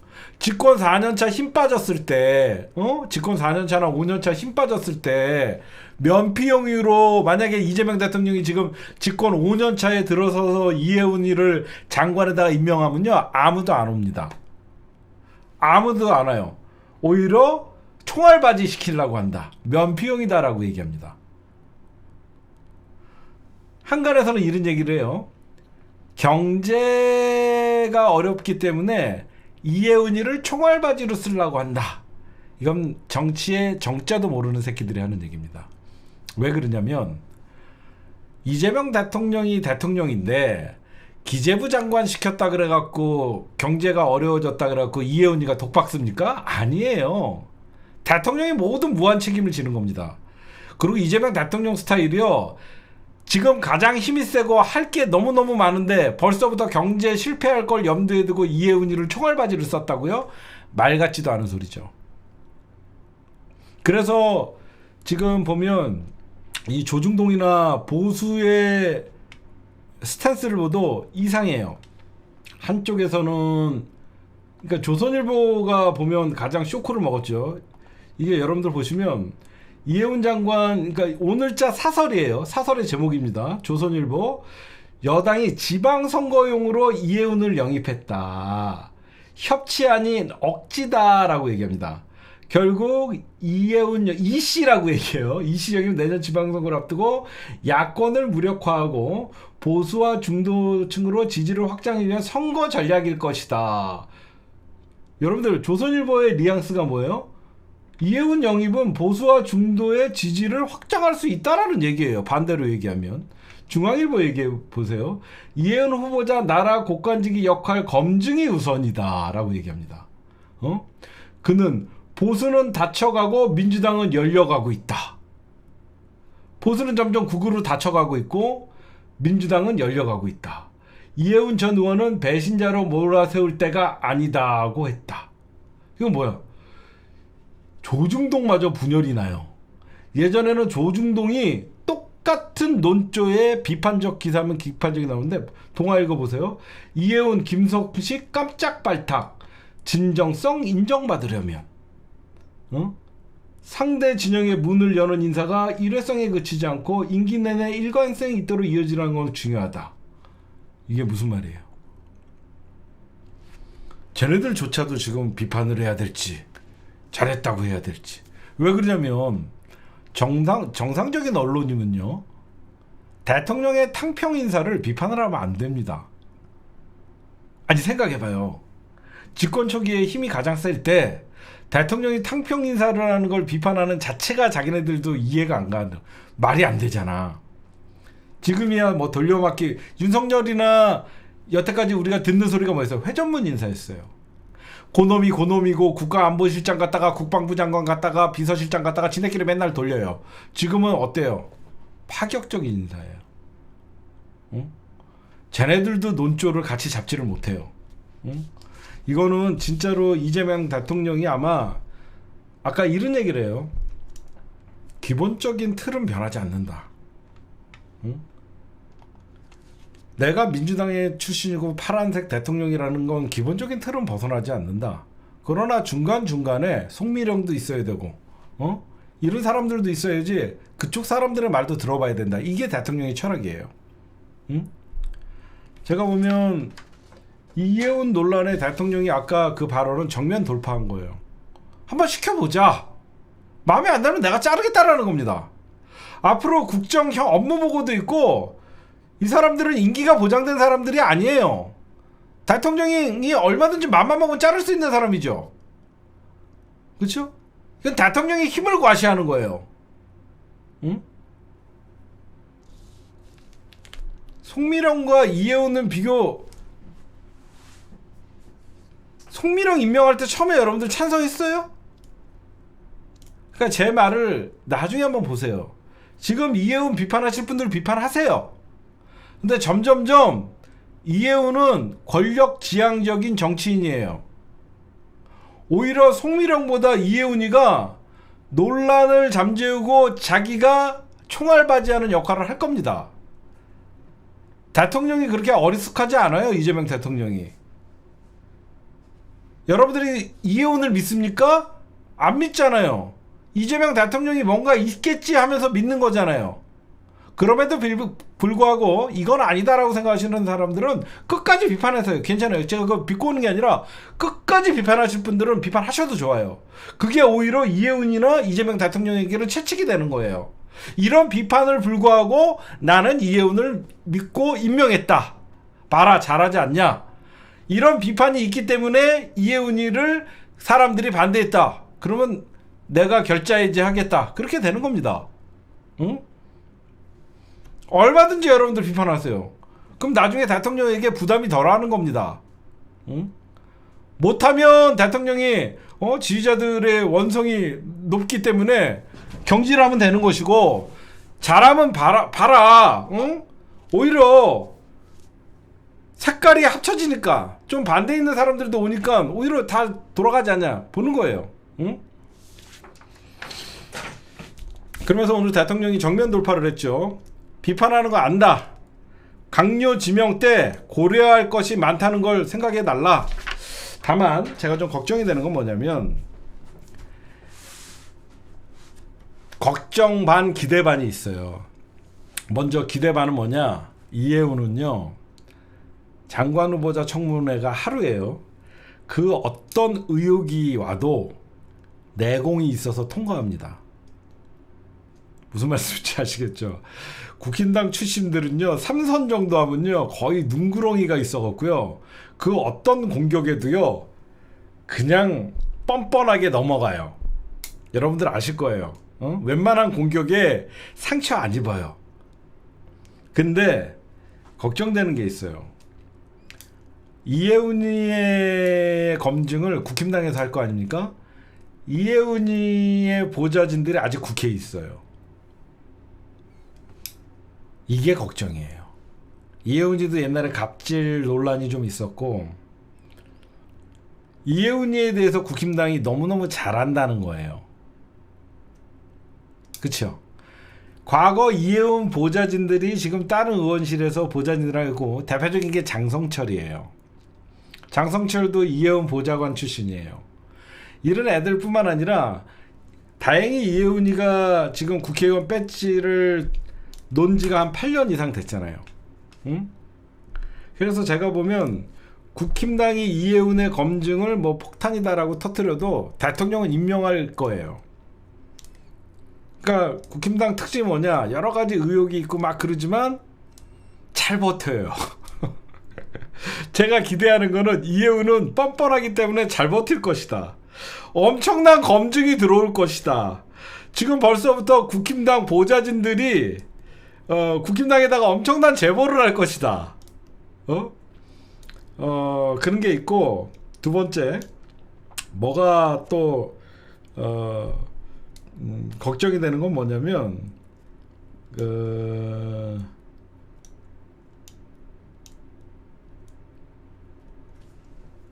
하여튼 좀 긍정적인 게 더 많아요. 왜 그러면 민주당 입장에서는 좀 난처하죠. 그치? 난 좀 걱정이, 민주당의 스탠스가 걱정이 돼요. 민주당은 분명히 안 봐도 뻔합니다. 이해운 청문회에 가면 내란 다시 사과하실 생각 없으십니까? 이거밖에 물어볼 게 없어요. 네, 이 자리를 빌어서 지금 제가 잘못된 내란에 대해서 다시 한번 국민 여러분께 사과합니다. 민주당은 계속 사과할 기회를 줄 수밖에 없어요. 그렇죠? 오히려 지금 공수가 민주당은 세게 못하죠. 왜? 대통령의 의중인데 민주당이 낙마시킨다는 얘기를 들으면 안 되죠. 응? 지금 그런 게 있고, 또 하나의 기대는 뭐냐면 국힘당이 생각보다 세게 검증을 못할 것이다. 왜? 직전까지 국힘당 간판을 달고 있었는데 결국 지네 얼굴에 침뱉기가 되거든. 제 말 맞죠? 불과 일주일 전까지만 해도 국힘당 당협위원장이었는데 이런 당협위원장이 파렴치한 모습을 지네가 까면, 야, 니들 국힘당 애들 다 저 정도였어? 그게 돼버리잖아. 그렇잖아요? 일주일 전까지만 해도 국힘당 당협위원장이었는데 지네가 자기네 당을 욕하는 것밖에 안 되거든. 응? 그러니까 이게 굉장히 제가 보면 이해운의 검증을 국힘당에서 벼르고 있다라고 얘기는 하지만 생각보다 세게 못할 것이다. 왜? 현재 대통령의 힘이 너무 세고, 그리고 대통령이 협치 또는 통합의 방점을 찍었는데 오히려 국힘당 출신의 자기네 후 어떤 그 당협위원장을 지네가 파렴치한 사람으로 보는 자체가 스스로 얼굴에 침 뱉는 게 되기 때문에 쉽지는 않을 것이다. 이런 얘기들이 있고, 옛날에 내가 기억하는 이해운의 문제는 뭐가 있냐면 어떤 여자한테 명품을 받아갖고 그 문제가 한 번 있었어. 근데 내가 존나 깠던 기억이 있거든. 까르띠에 백이었나? 까르띠에 백이었나? 뭐 하여튼 옛날에 이해운이가 뭔가를 받았어. 내 기억에 명품 자켓이었나요? 뭔가를 받아갖고 뭐 그냥 흐지부지하게 넘어갔는데, 뭐 하여튼 그랬던 게 가방 있죠. 가방이랑 자켓. 뭐 하여튼 있어. 이제 여기서 이제 이혜원이가 여러분들 잘해버리면 어떻게 되냐면, 이제 저쪽에서 이제 좀 생각이 있는 사람이다라고 하면 이제 국힘당은 고립되는 거예요. 왜 그러면 국힘당은 계속 뭉치자, 우리는 뭉쳐야 산다, 연병하잖아. 우리는 뭉쳐야 산다 막. 응? 그러니까 민주 진영은 보수를 흡입을 해요. 지금 빨아들이고 있는데 저쪽은 단일 대우야. 구구와 윤호개인은 하나다라고 하면서 단일 대우로 가요. 그럼 누가 이기겠냐고. 생각해봐. 구구와 윤호개인은 하나다라고 하면서 저건 단일 대우야. 근데 우리 민주 진영에서는 보수를 계속 흡수해. 그러면 어떤 파이가 점점 커집니까? 지금 저쪽이 그러니까 난감한 거예요. 국민의힘, 내란의 힘, 윤어게인, 이거를 벗어나질 못하는 거예요. 이 장동혁 체제나 이쪽에서는 지금. 그러다 보니까 여기저기서 이제 국힘당 그리고 보수 농객 이쪽도 혀를 차는 거예요. 그리고 그 송원석이 같은 애들 있죠.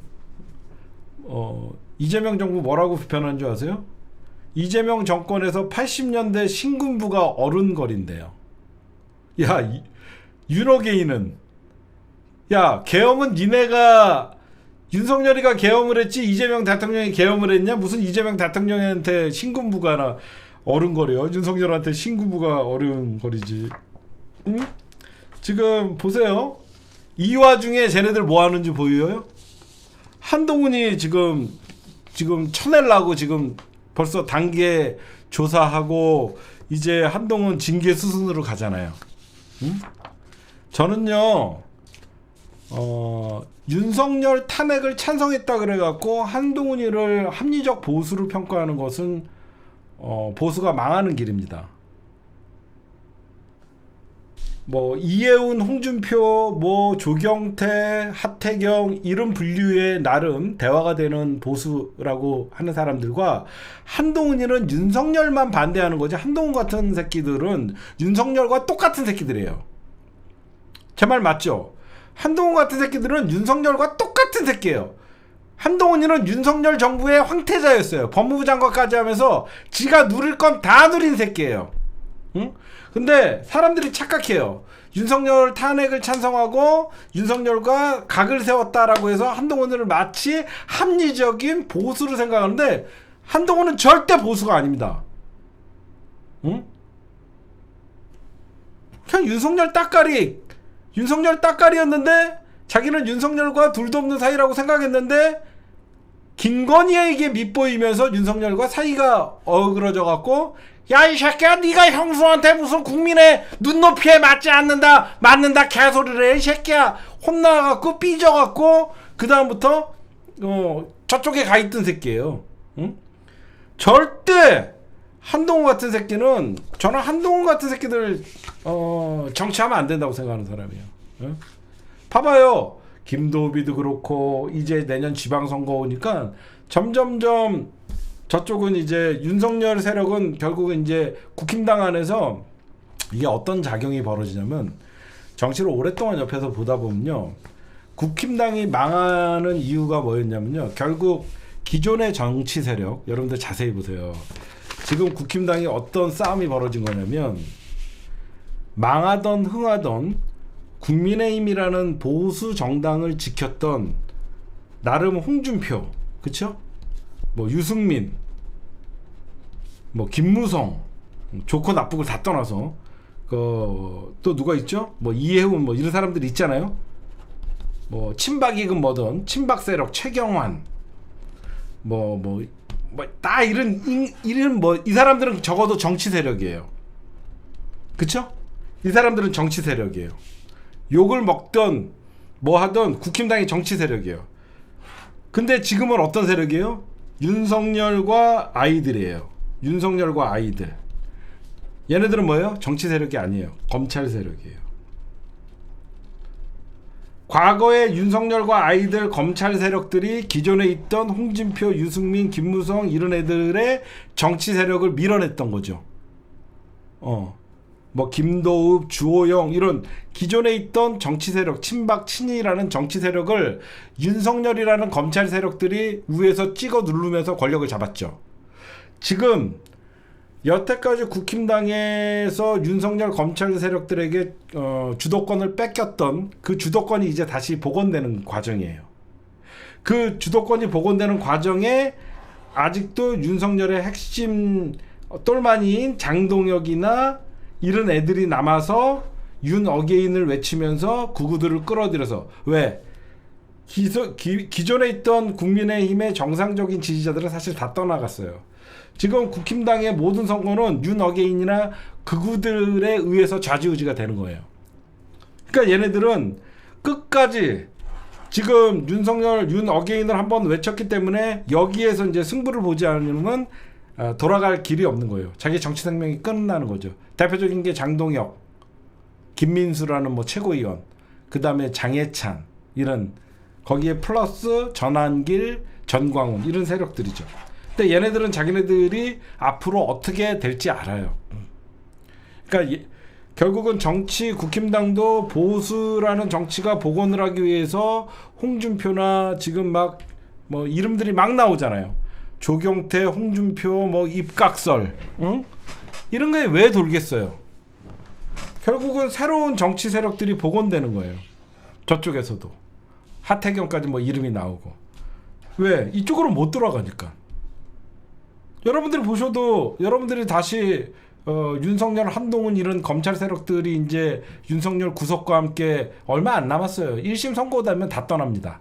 1심 선고가 되는 순간 윤석열, 김건희 이쪽 세력들은 역사적으로 이제 단죄의 시간이 돌아오는 거예요.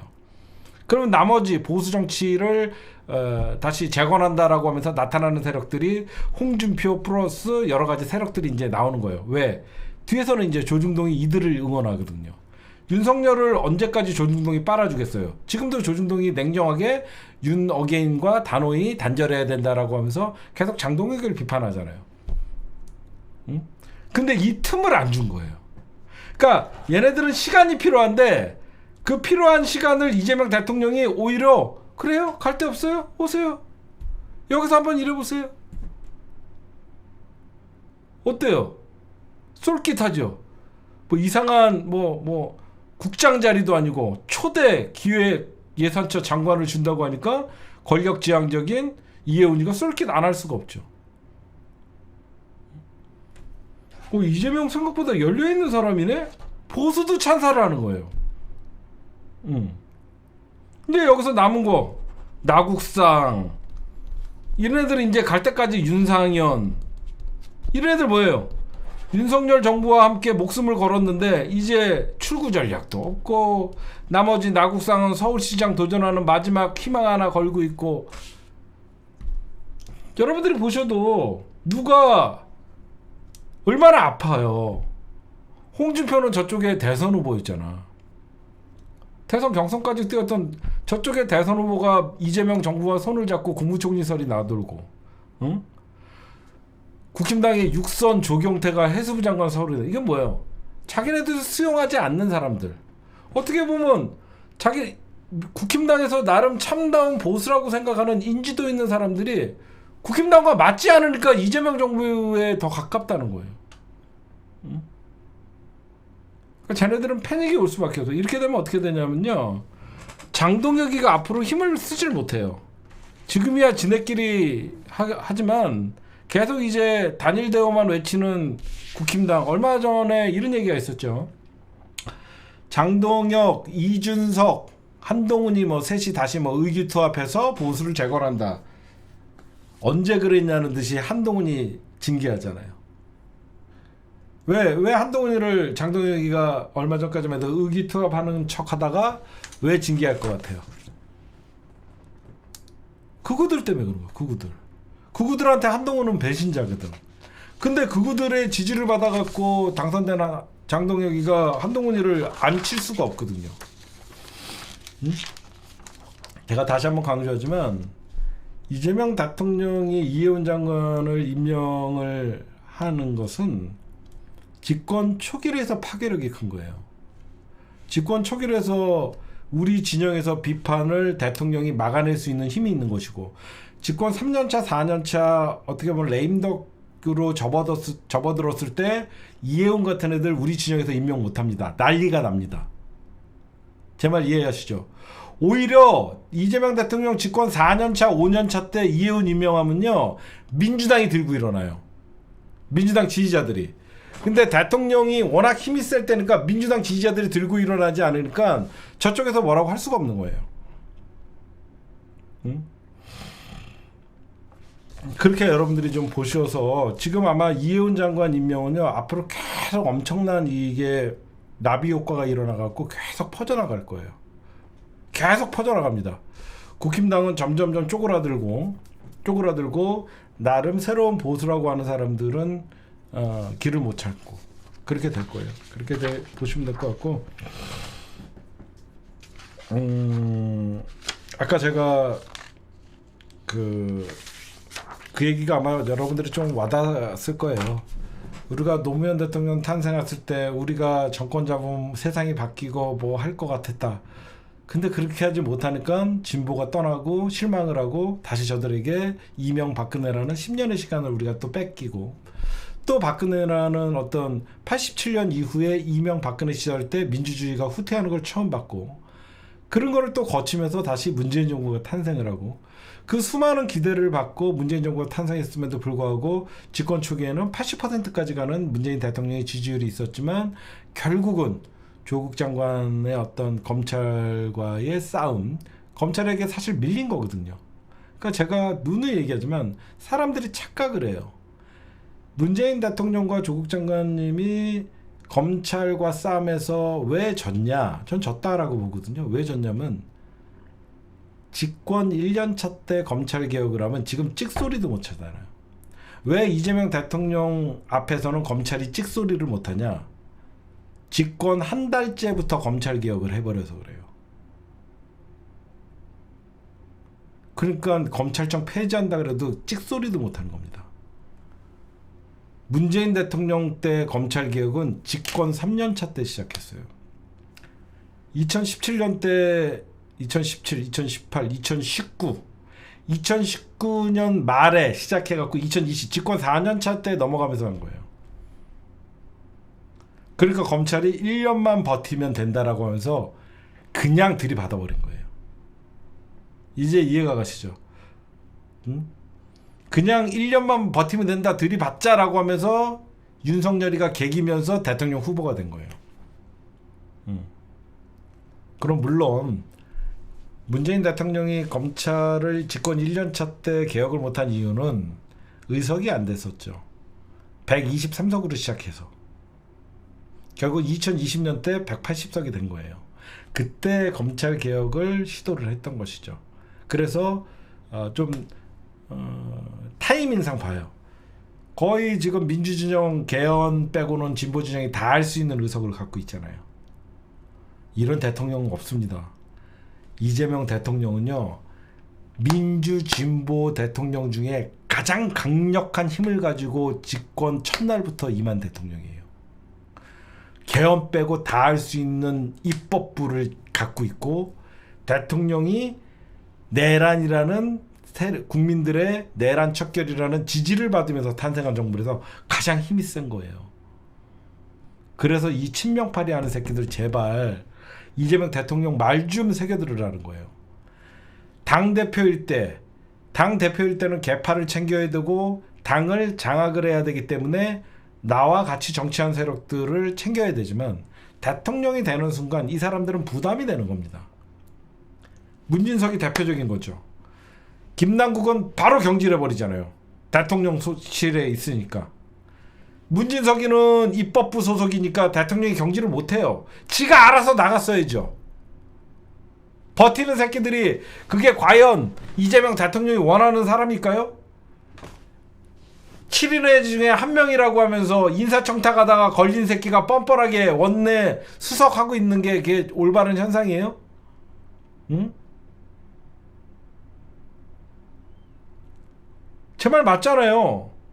난 내가 대통령이고 내가 대통령 되는 과정에서 고생한 사람들 다 머릿속에 있고 고맙지만 그때의 나와 지금 대통령의 나는 다른 거예요.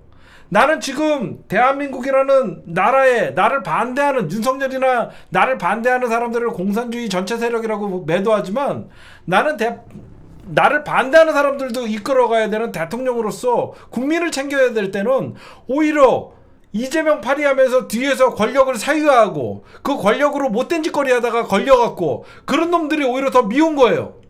나는 진짜 하늘에 한 점 부끄럽이 이 5년을 하루같이 이 5년 중에 하루가 너무너무 소중하고 아침 일찍부터 쪼개갖고 진짜 대한민국을 위해서 하루하루를 살고 있는데 저 새끼들은 권력 싸움하고 있는 거야. 이게 이재명 대통령의 심정이에요. 응? 나는 하루가 진짜 대한민국을 위해서 외교, 안보, 민생을 챙겨놓고 진짜 24시간이 부족한데 저것들은 친명이라는 이 명팔이 하면서 민주당을 또 거기서 찐명으로 나누고 권력을 사유하고 또 분열을 시키고 누가 여러분들 더 부담스럽겠습니까? 조용히 지지하는 모두가 친명이라고 얘기하면서 당청 간의 분열을 없애야 된다는 이런 유동철 같은 더민주 전국혁신회의 출신이 갑자기 느닷없이 유동철 안 사람 있어요? 갑자기 이런 새끼들이 왜 최고위원 나올 것 같아요? 찐명팔이 하는 거예요. 여러분들 유동철 안 사람이 있어요? 유동철이가 뭐 하던 놈이에요? 딴 거 없어요. 더민주 전국혁신회의 상임 공동대표 이 타이틀 하나 가지고 지금 최고위원에 도전하는 새끼예요. 응? 이런 인간들이 이재명 대통령을 가장 부담스럽게 하고 가장 민주당을 지금 불안 요소를 만드는 거예요. 응?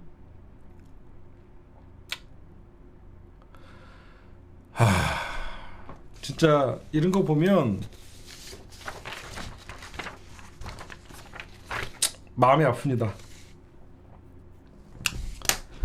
그 다음에 이재명 대통령 오늘 청와대 2일차였나요? 제가 여러분들에게 청와대에 대해서 잠깐 말씀드릴게요. 청와대는 사실 역사적으로 우리가 일제시대 때는 일본 놈들이 조선 총독부 관저로 썼었어요. 그러다가 이승만 해방 이후에는 이승만이가 경무대라고 썼죠.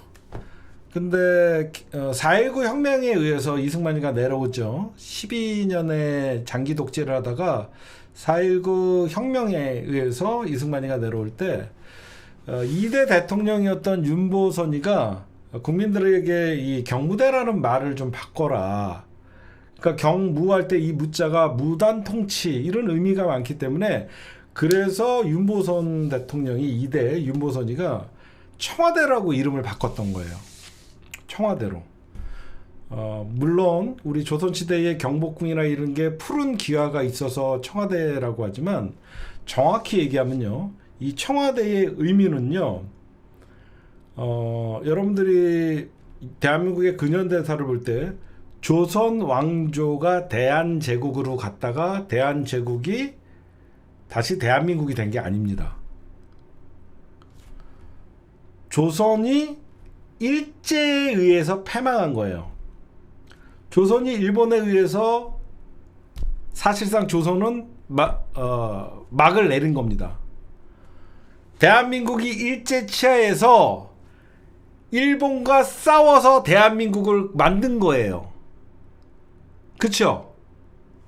일본과 싸워서 대한민국을 만든 거예요. 독립전쟁을 한 거예요, 우리나라는. 그래서 대한민국이라는 나라가 탄생한 거지, 조선이 대한제국이라서 대한제국이 대한민국이 된 게 아니에요. 우리는 일본에 의해서 조선이 사실상 망한 거예요.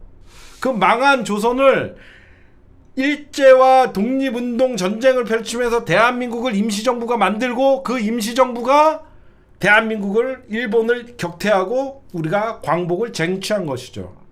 그래서 청와대는 대한민국의 일본과의 어떤 그 독립에서 이긴 결국 일본으로부터 항일 독립운동의 역사, 조선을 다시 재건해낸 대한민국이다라는 의미도 있는 거예요. 1948년 대한민국이 아니라 그거는 그 뉴라이트들이 얘기하는 거고, 우리나라는 일제의 상해 임시정부에서 대한민국이라고 우리가 얘기를 하잖아요.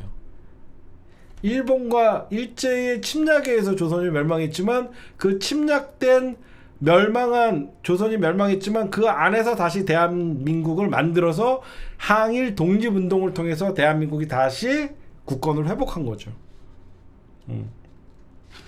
그러니까 대한제국이라는 건 사실 고종황제가 조선이 멸망한 다음에 일본과 대한제국이 넘어가는 그 과도기를 얘기하는 거고, 대한민국이라는 나라는 상해 임시정부에서 우리가 만든 거잖아요, 여러분들. 응? 그러니까 그걸 좀 아셔야 되고, 그래서 청와대라는 이름은 4.19 혁명의 성과뿐만 아니라 항일운동의 가치도 연결이 돼 있다라고 여러분들.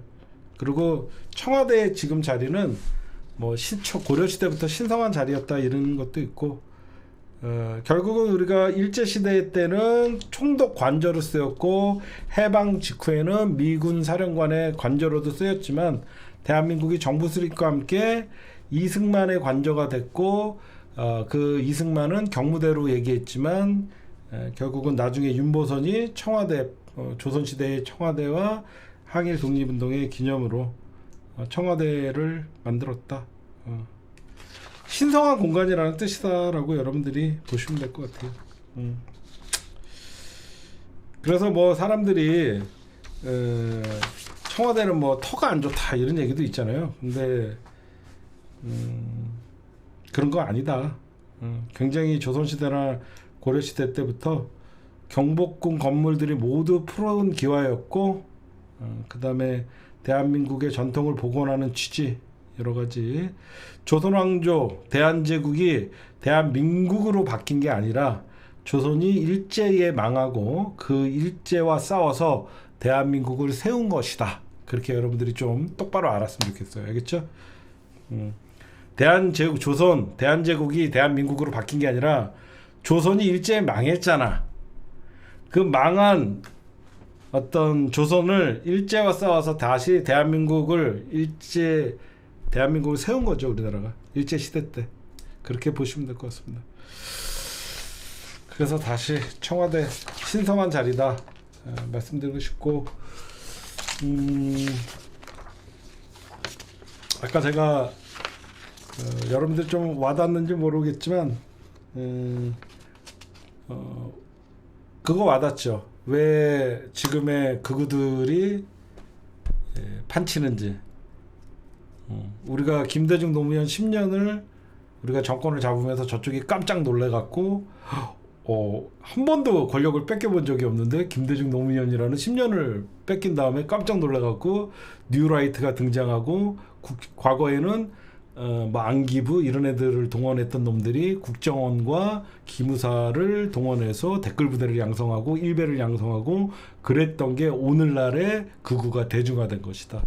그냥 갑자기 극우가 나타난 건 아니다. 그게 결국 뭐냐면 노무현 대통령 때나 우리 문재인 대통령 때나 우리가 권력을 잡았을 때 우리가 뭐든지 세상을 바꿀 수 있다라는 어떻게 보면 착각이 있었는데, 우리 민주정부도 권력을 잡았을 때 제대로 권력을 써야 되고 그 권력을 뭔가 다름을 보여줘야 되는데, 민주정부가 권력을 잡았을 때 노무현 대통령 때도 그렇고 문재인 대통령 때도 그렇고 부동산 폭등이나 이런 것들에 대해서 국민들이 굉장히 비판적인 시각을 갖고 소득의 양극화에 어떤 제대로 대처를 하지 못한 부분이 없지 않아 있다. 그러면서 또다시 우리 민주주의가 위기를 맞이했었다. 뭐 이런 얘기를 제가 했죠.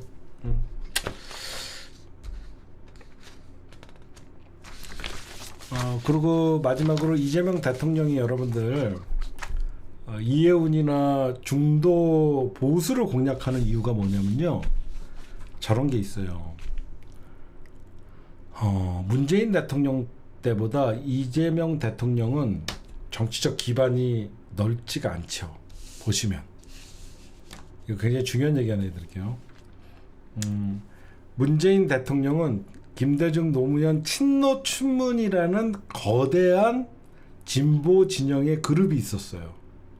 거대한 진보 진영의 그룹을 어떤 발판으로 집권 초기에 지지 기반이 나름 되게 넓었죠. 근데 이재명 대통령은 민주당의 주류가 된 지 2, 3년밖에 되지 않아요. 그렇죠? 민주당의 주류가 된 지 이재명 대통령은 2, 3년밖에 되지 않아. 그러다 보니까 지지 기반이 그렇게 넓지가 않아요. 그래서 그러니까 이재명 대통령이 지지 기반이 없음에도 불구하고 강한 정치적 리더십을 발휘한 것은 당원들을 엄청난 그러니까 과거같이 친노 친문에 매몰되어 있는 정치인들과 다르게 당원들이 현명했기 때문에 이재명의 시대를 맞이해 준 거죠. 그렇죠? 그러다 보니까 이재명 대통령께서는 지지 기반이 문재인 정부 같은 어떤 조직적인 지지 기반이 넓지 않다 보니까 장단점이 있는 거예요. 단점은 뭐냐? 지지 기반이 좁다 보니까 집권 초반에 지지율이 확 올라가지 않는 거예요. 이재명 대통령이 이렇게 잘하는데 누가 봐도 문재인 대통령보다 잘하잖아요. 잘하게 보이잖아. 근데 문재인 대통령 집권 초반에는 60%, 70%가 나갔단 말이야. 근데 이재명 대통령이 누가 봐도 잘해 보이는데 50% 중반, 많이 나가야 60%밖에 안 된단 말이야. 그건 뭐냐?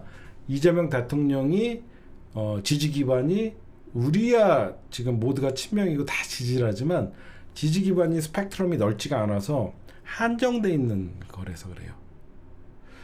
그러면 이제 좀 이해가 가시죠? 아, 이재명 대통령 이렇게 잘하는데 왜 70% 80% 같이 안 나오지? 문재인 대통령 때 80%까지 나갔거든요. 그게 뭐냐면 지지 기반이 좁다 보니까 지지율이 확 올라가지가 않는 거예요. 근데 참차 이재명 대통령은 그 진가가 발휘되는 거예요. 장점은 또 뭐냐?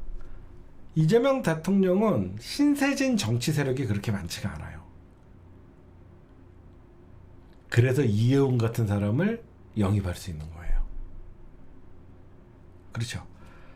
이재명 대통령이 지지 기반이 많다라는 것은 엄청난 세력들이 이재명을, 모든 민주 진보 세력들이 이재명을 밀어서 대통령이 됐다. 그럼 막 챙겨야 될 사람도 많고 엄청난 게 있겠죠. 근데 이재명 대통령은 당원 믿고 당대표도 차지했고 당원들이 뽑은 대통령 후보였고 사실 신세를 당원들에게 제일 많이 줬거든요. 그러다 보니까 지지 기반은 좁지만 그만큼 외연 확장을 할 수 있는 동력이 대통령에게 있는 것이죠. 그렇잖아요. 신세를 당원들에게 줬잖아. 비판도 당원들에게 받는 거죠. 오히려 이재명 대통령 때문에 배지 달고 있는 애들이 한두 명이 아니잖아. 이제 이해가 가시죠? 이재명 대통령한테 오히려 이재명 하면서 배지 단 놈들이 훨씬 많지. 친명파리 하면서. 오히려 이재명 대통령은 빚은 당원들에게 지기 때문에 이해운 임명할 때 당원들이 비판하면 겸허히 받아들이는 거죠. 그러니까 여러분들이 그런 장단점이 있어요. 그렇게 보시면 될 것 같습니다. 야, 오늘 제가 방송을 좀 오래 떠들었네요. 오늘 녹화는 여기까지만 할게요.